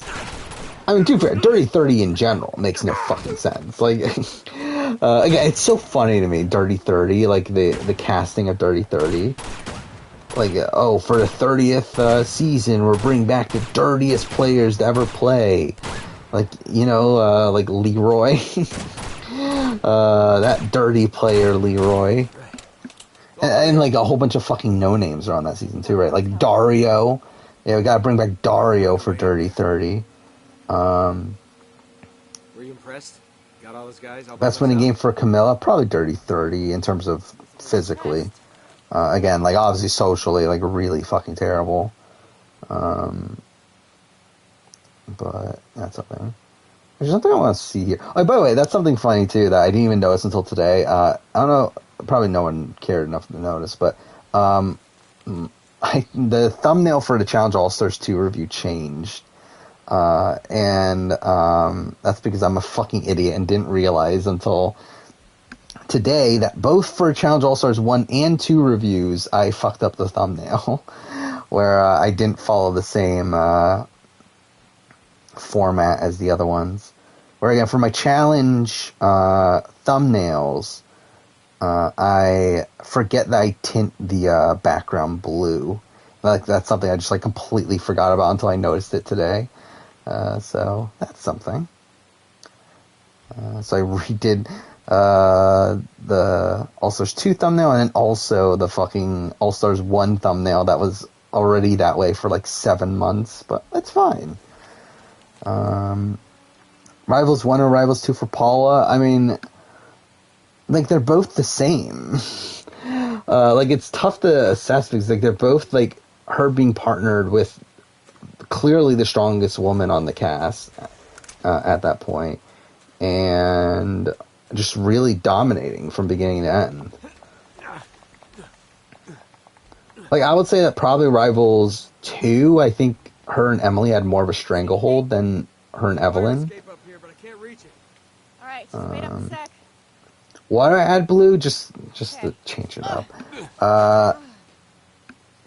Once you're up there, just I think originally it was... Well, the thing is, like, for every... Okay, so for every show that I cover, every, like, major topic I have a different, like, sort of thumbnail motif, if you will.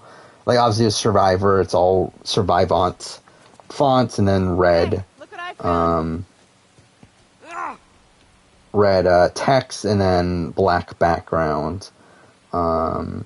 Big Brother, it's, like, impact font, blue... What's the matter? Is it locked? Like light blue and then a white background, and then like just for like and like it's just different for whatever. Like I decided to make it different for every show, and then just for challenge, it's just like just I don't know. Didn't want it to be black, and I didn't want it to be white. So it's like considering at the time, obviously it was also Double Agents was happening at the same time, and the logo for that has blue and red in it.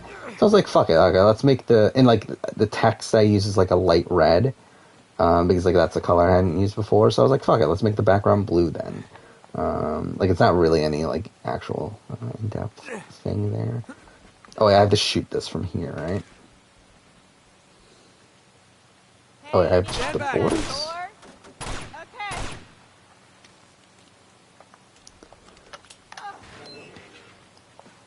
Now I'm impressed. Fessy had no reason not to trust Amber? I think Fessy had no reason to trust Amber. Left, right, they're everywhere.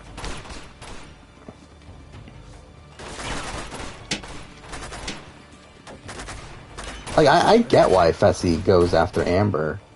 And, like, I also, like, don't necessarily disagree with the move now, knowing the context. Because, like, on the show, like, it seems like it's, like, just a move that he's pulling out of, like, left field, but, like, it's, like, been confirmed, like, post-show that's, like, he, like, had, like, the entire Vet Alliance, like, gave him the go-ahead. Like, outside of Josh, obviously. So it's, like, I mean, like, I don't disagree with the move in that situation, then.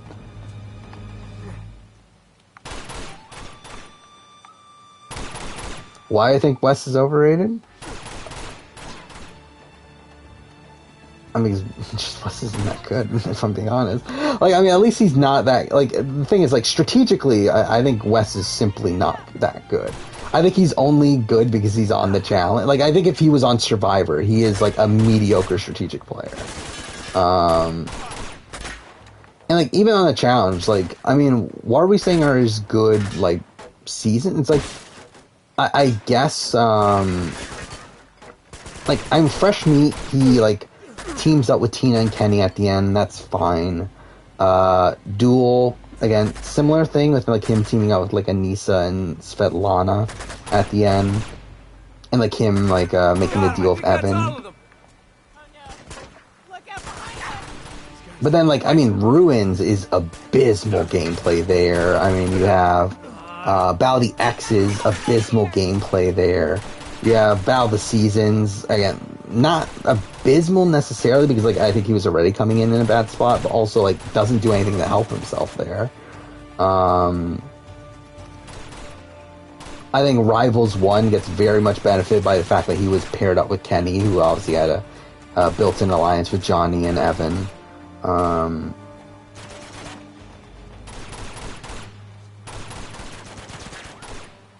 And Battle of the X's 2 is good until he's flipped on. Not Rivals. Fresh Meat 2 is good for first few rounds, but then he fucks it up for himself. Hey, I'll lower this walkway for you. I just think, like, strategically, I think he's, like, vastly overrated. And I think competitively, he's, like, kind of just fine. Like, he's good in his earlier seasons. Like, again, he's good in Fresh Meat. He's good in the Duel.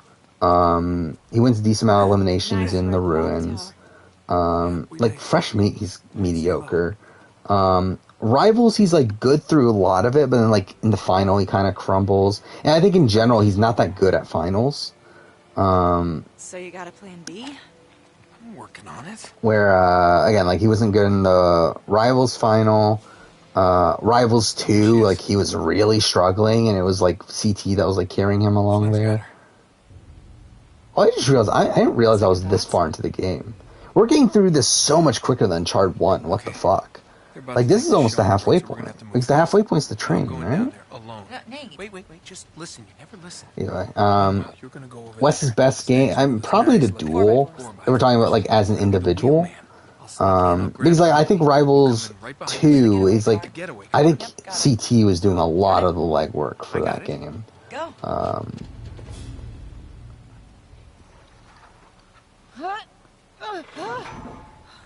So, like, I think, like, as an individual, I would say, like, okay, well, that was nothing. He did more in the duel. Who I think is the best modern day challenge player? Rivals 3 onwards. I mean, if we're talking about, like, someone that debuted post Rivals 3, or, because, like, if we're talking about, like, someone that, like, in terms of who's performed the best post Rivals 3, then CT's the answer. But if we're talking about, like, someone that debuted post Rivals 3, then it's probably a lot tougher. I'm trying to think. I don't know, who's won that debuted post Rivals 3? Like, Ashley won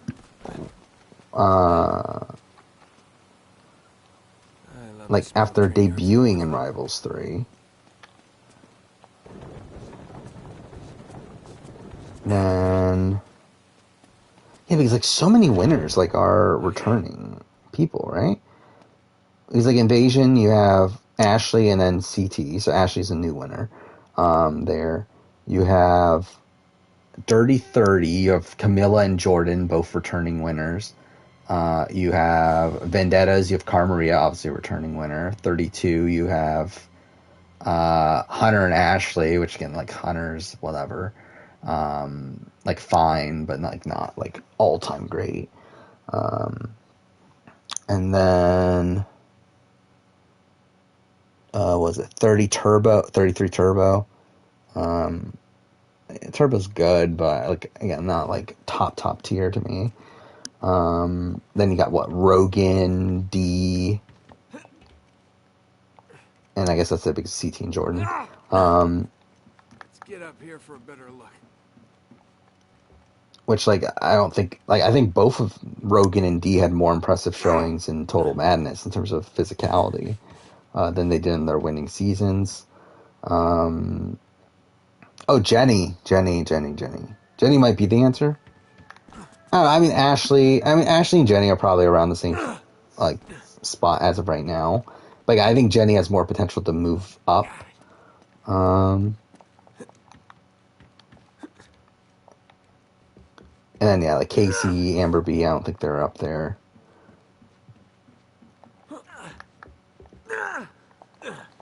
So, it might be Jenny.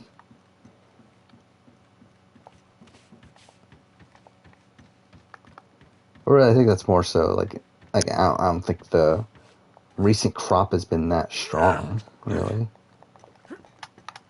Yeah, less jank than the first game. I mean, there certainly is less jank.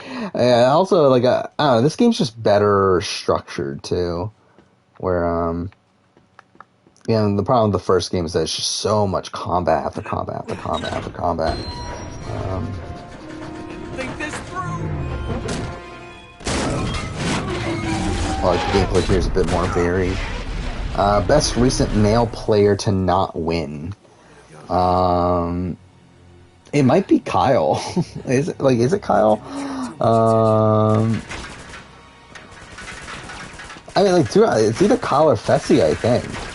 Let's pause this real quick. I should look up a challenge. Let's see. Yeah, let's see who's, like, been runner, or, like, yeah, probably someone that's been, like, a runner-up recently. Yeah, like, I think Kyle is the best from, like, Spies, Lies, and Allies. That was, like, a runner-up. Yeah, I think Kyle or Fessy I think those are really the two answers to me. Or Polly. Probably. Theo's good, too. Yeah, I mean, those are probably the answer. I think, like, Polly, Fessy, Theo, and Kyle. And Theo's, like, it probably is, like, in terms of potential to win, then probably Theo.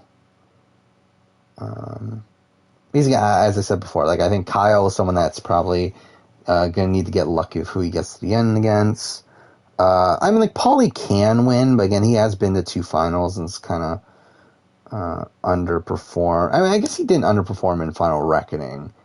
But, like, War of the Worlds, like, he gets purged, like, right at the end there after, like, having a really, like, terrible daily there, and then gets, like, has a mediocre final, War of the Worlds 2. So, yeah, I mean, yeah, I feel like Theo, even though Theo obviously, like, doesn't make it too far, the World of Worlds 2, it's like he does have an impressive run, right? Like, he does win a decent amount of eliminations. He beats, like, Bananas, right? Let's see, where's he? Theo, he beats Bananas, he beats Kyle, and also he beats, well, Idris, which, who the fuck's Idris? But still, like, he beats Kyle and Bananas. So, yeah, I mean, I would probably actually say Theo then. I think Emmanuel can win in a field without CT Bananas. I mean, we haven't really seen Emmanuel in a final situation yet, have we? Like, I'm sure there was a mini final in Spy Fight Now that I just don't remember. But, I don't feel like we have, like, full grasp on his overall potential in terms of the final. Jordan's best winning game? Assholes are gonna make me miss my train! Like, it's kind of, this is like one of those weird situations where it's like, I feel like World of the Worlds 2 is probably like his most, is like one of the more impressive wins, from like a competitive standpoint. But it's also one that's like, he's like on the bottom for a lot of that season. Fuck. Battle the X, I mean, Battle the X's 2's like, to be honest, the answer would probably be Battle the X's 2 had it not been for the fact that I think it was mostly Sarah over him, and I feel like really probably it was despite him that they win. And to be honest, I don't remember much of 30-30, but I know like he obviously has like the him upsetting Jemmy, and like that wasn't great. But I don't remember how he was competitively there.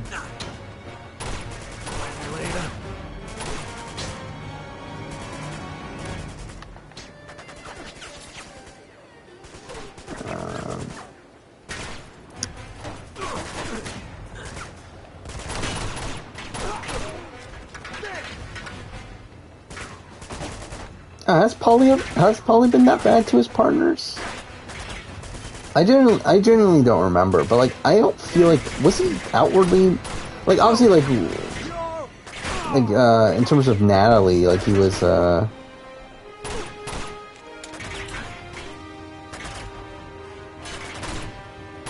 like kind of demeaning to her in the confessional, but I don't remember if he was ever demeaning to her in person. Come on, Elena, where are you?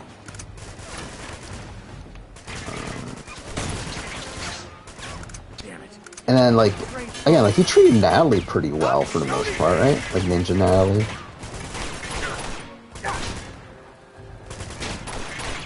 Which, by the way, I love how, like, the challenge treats, like, Natalie Duran as, like, this, massive American Ninja Warrior person when she's literally a fucking nobody. I suppose it couldn't get any worse. And then, Oh, this is all I need. Tweedledee and Tweedledum. by the way, I love how it's 3 o'clock now when I said I was going to end at 2:30. By the way, we're going to get to the train section. I think we'll end there. You can show up.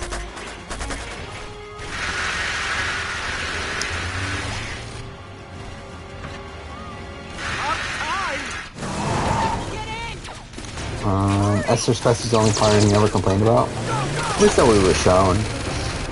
I'm sure he probably did complain to her. So, you got a plan C? I complain about her. Yeah. I'm getting on that train. What are you, crazy? Oh yeah, Manuel's definitely the best like male rookie for sure in 37, and possibly better than Hemming as well. Oh, was that it? Oh, I thought there was more than that section. Okay, I guess we're already at the train section. Sarah's best winning game. I think it's like two different sides. Like I think Rivals 3 is like impressive in the sense that like her and Bananas dominated from beginning to end, but like they also had like no competition on that season. While Battle of the X's 2, like I feel like they had more adversity. Like she had more adversity to face, and was also like pretty like positions herself really well in that season.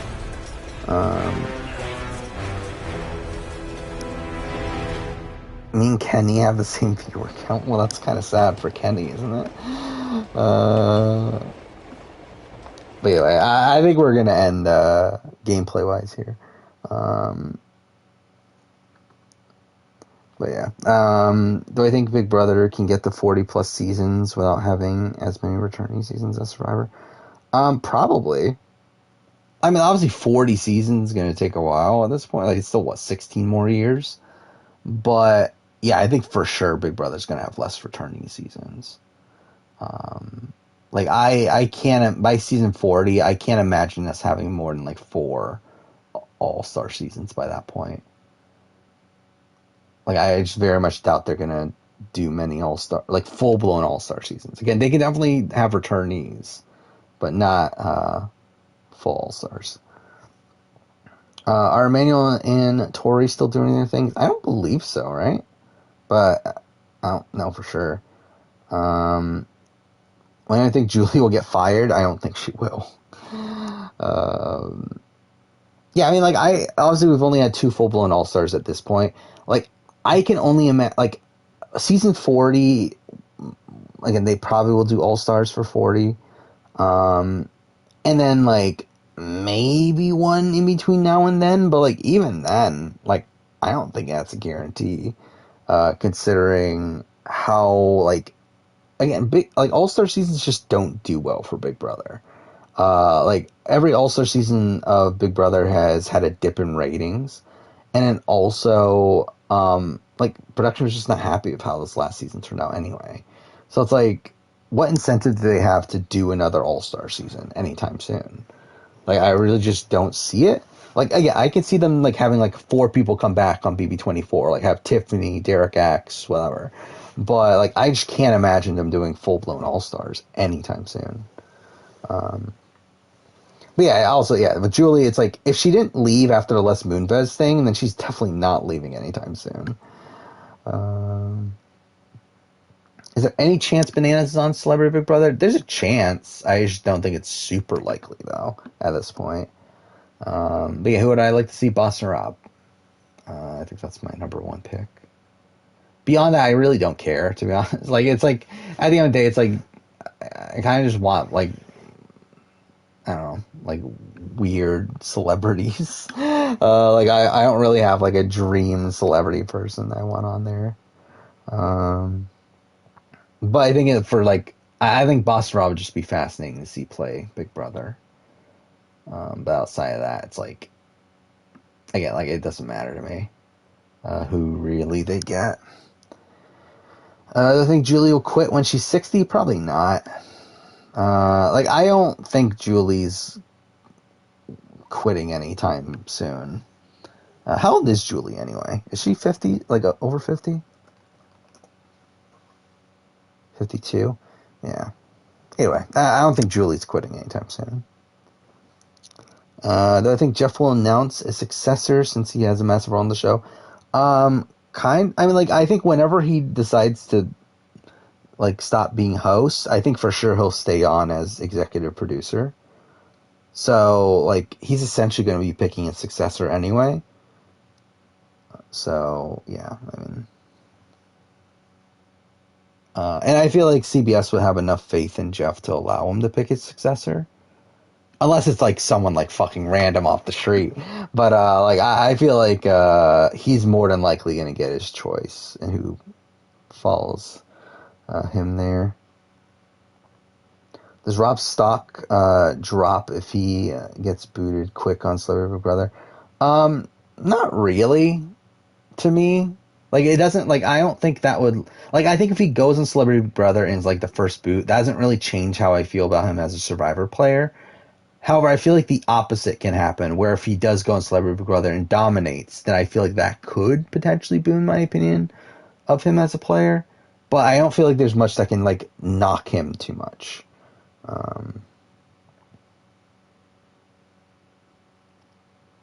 I doubt they're gonna. No, I don't think they're gonna pick Rob Cesternino to host Survivor, and definitely more likely than a Fishback. I don't know. I feel like if they're going to pick a Survivor player, it'll probably be Boston Rob or Cochran. If it's Jeff choosing, or Parvati, I can see him picking Parvati. But I don't think he would pick Rob Cesternino. Boston Rob's too old. Boston Rob's the same age as as Rob Cesternino, isn't he? Or like maybe like a year or two different, but I'm pretty sure they're around the same age, right? How's Cesternino now? He's like what, 40 something? 43. Yeah, they're 3 years different. Actually, I forgot Cesternino was 43. That's insane to me that he's that old. Could see him picking Ben. Yeah, I could see that too. I don't think Ben would not fit the show, like the host role though. I think Boss Rob could legitimately host the show though. I think Boss Rob would actually be like a decent pick as a host, but yeah, I mean, I think realistically they would just go for like a like I don't think they would go for another Survivor player. I don't think.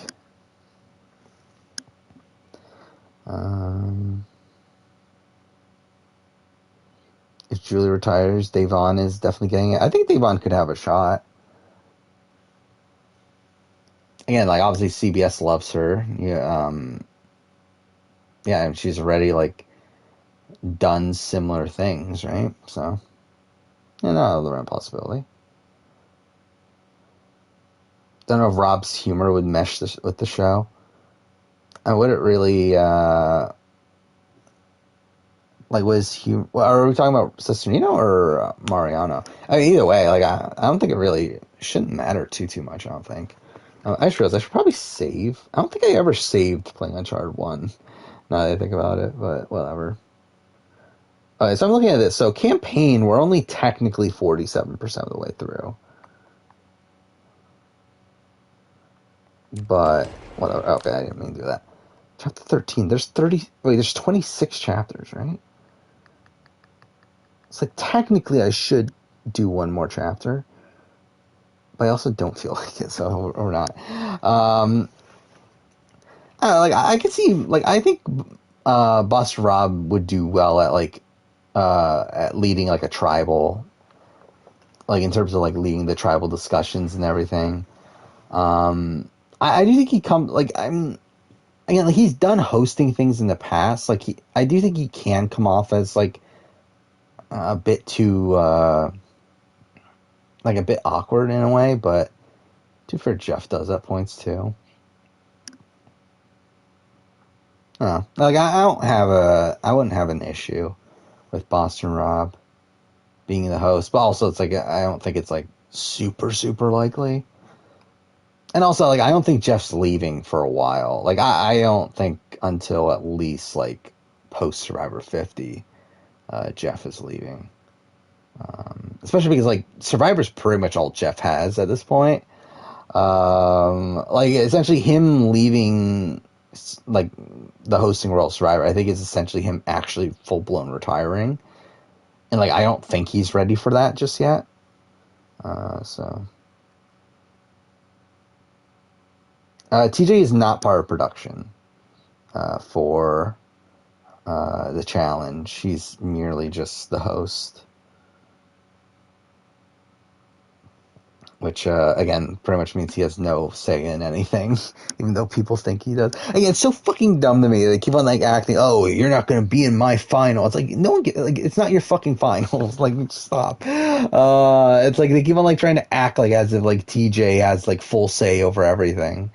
When, again, clearly it's, like, just producers telling TJ what to do.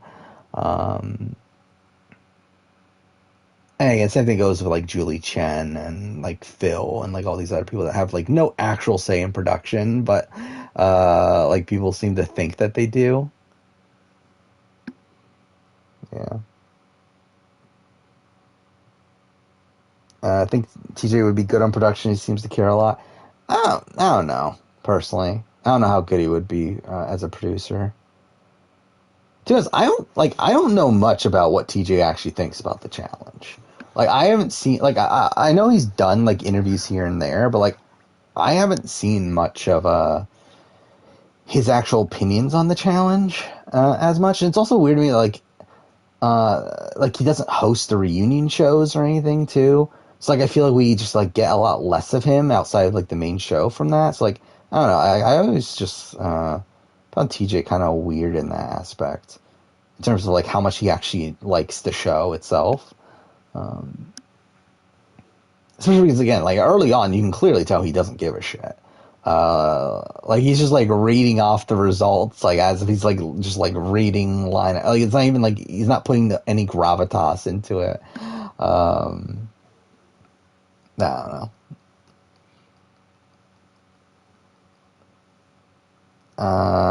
Dolph Ziggler did, like, one of the reunions, right? I mean, every reunion is pretty much a different host nowadays. Like Maria Menounos just did the latest one. Like like they've been doing like random sports people for some reunions. Like back in the day, Johnny Mosley did a few. They change reunion hosts quite a bit. TJ's never hosted one though, which just feels weird. By the way, Johnny Mosley is such a fucking bizarre, reunion host. And it's hilarious to me. He's so awkward as a reunion host, but it's so funny at the same time. Where he's the Rivals 2 reunion is the most awkward reunion in the history of the show. Like, it's so weird. There's so much like weird things happening. Like you have like Knight like punching Frank in the middle of the reunion show. You have CT like trying to like pick a fight with Johnny because he's like trying to protect Diem in the conversation there. It's so like weird, like a lot of this shit going on there. And then you get to like Free Agents where he's like, it's like a more normal reunion show, but it's also like him asking like really awkward questions the entire way. Like it's so funny. Like I wish he would come back. Like it would be hilarious to have Johnny Mosley as the host, like every reunion show. TJ's favorite player and least favorite player from every season. That would be a fun video to do, but to be honest, I just don't have much information on it though. And actually, would it though? Now I think about it, because like, wouldn't it just be the same person probably? Like in terms of favorite, it would probably just be like the same season, the same person for almost every season. And like, where do you have clear answers for like TJ's like favorite player? Like I feel like you got like Brandon on Cutthroat. Like he just loved Brandon on Cutthroat. And like to be fair, I think like most seasons he probably loved Brandon for whatever reason. Again, supposedly he knew Brandon outside the show, which is why, or it's like is part of the reason. But still, it's funny like how much he like props up Brandon, in like Cutthroat, and then also like I think it's either Rivals or Rivals. Wait, was he on Rivals too? No, he wasn't, right? So maybe it was Rivals then. But like, there's one of his eliminations like after Cutthroat where like he gets eliminated. He says, "Oh, I don't even know what happened here," or whatever. It's like he's like really trying to prop up Brandon again, but whatever. Oh, Nelson. Nelson's definitely probably one of his favorites nowadays, too. Yeah, we see it. When's the stream ending? Probably, like, any second now. Yeah, he does love Nelson, too. You can tell. But again, like, outside of that, like, I just don't, like, how much does he love, like, bananas? That's something I want to know. Like, how much does he love, like, CT? Like, I just feel like I don't actually know the answer to that. Like, I assume he likes them well enough, considering he's been around them for so long. But, like, also, like, I don't feel like we have, like, solid answers on that. Do I think they'll cast Tori and Jordan together again? Probably. Like, I feel like if they do another Exit season, I don't think you can do it without having Jordan and Tori on there. Like, I feel like that's a lock. Then again, I don't think they're doing another Exit season. I think they're trying to stay away from those twists nowadays because they're trying to take the show a lot more seriously for whatever reason. But if they do another Exit season, I feel like they got to be pretty big locks there. I feel like he loves Amanda. I don't feel like it's the case at all. I wouldn't. I mean, I would guess that's not the case at least. I feel like Amanda's the type of person that he wouldn't like. Oh, Ashley. I could see him liking Ashley. I mean, I don't think he. I could see him not liking her too, though, because like she did quit a couple seasons, and like he's very anti-quitter. So like I feel like that might be something that he's like turned off by, but no. Oh, and that's the thing too, is that supposedly production's like not in love with Ashley, but like bring her back just because she's like a fan favorite. But yeah.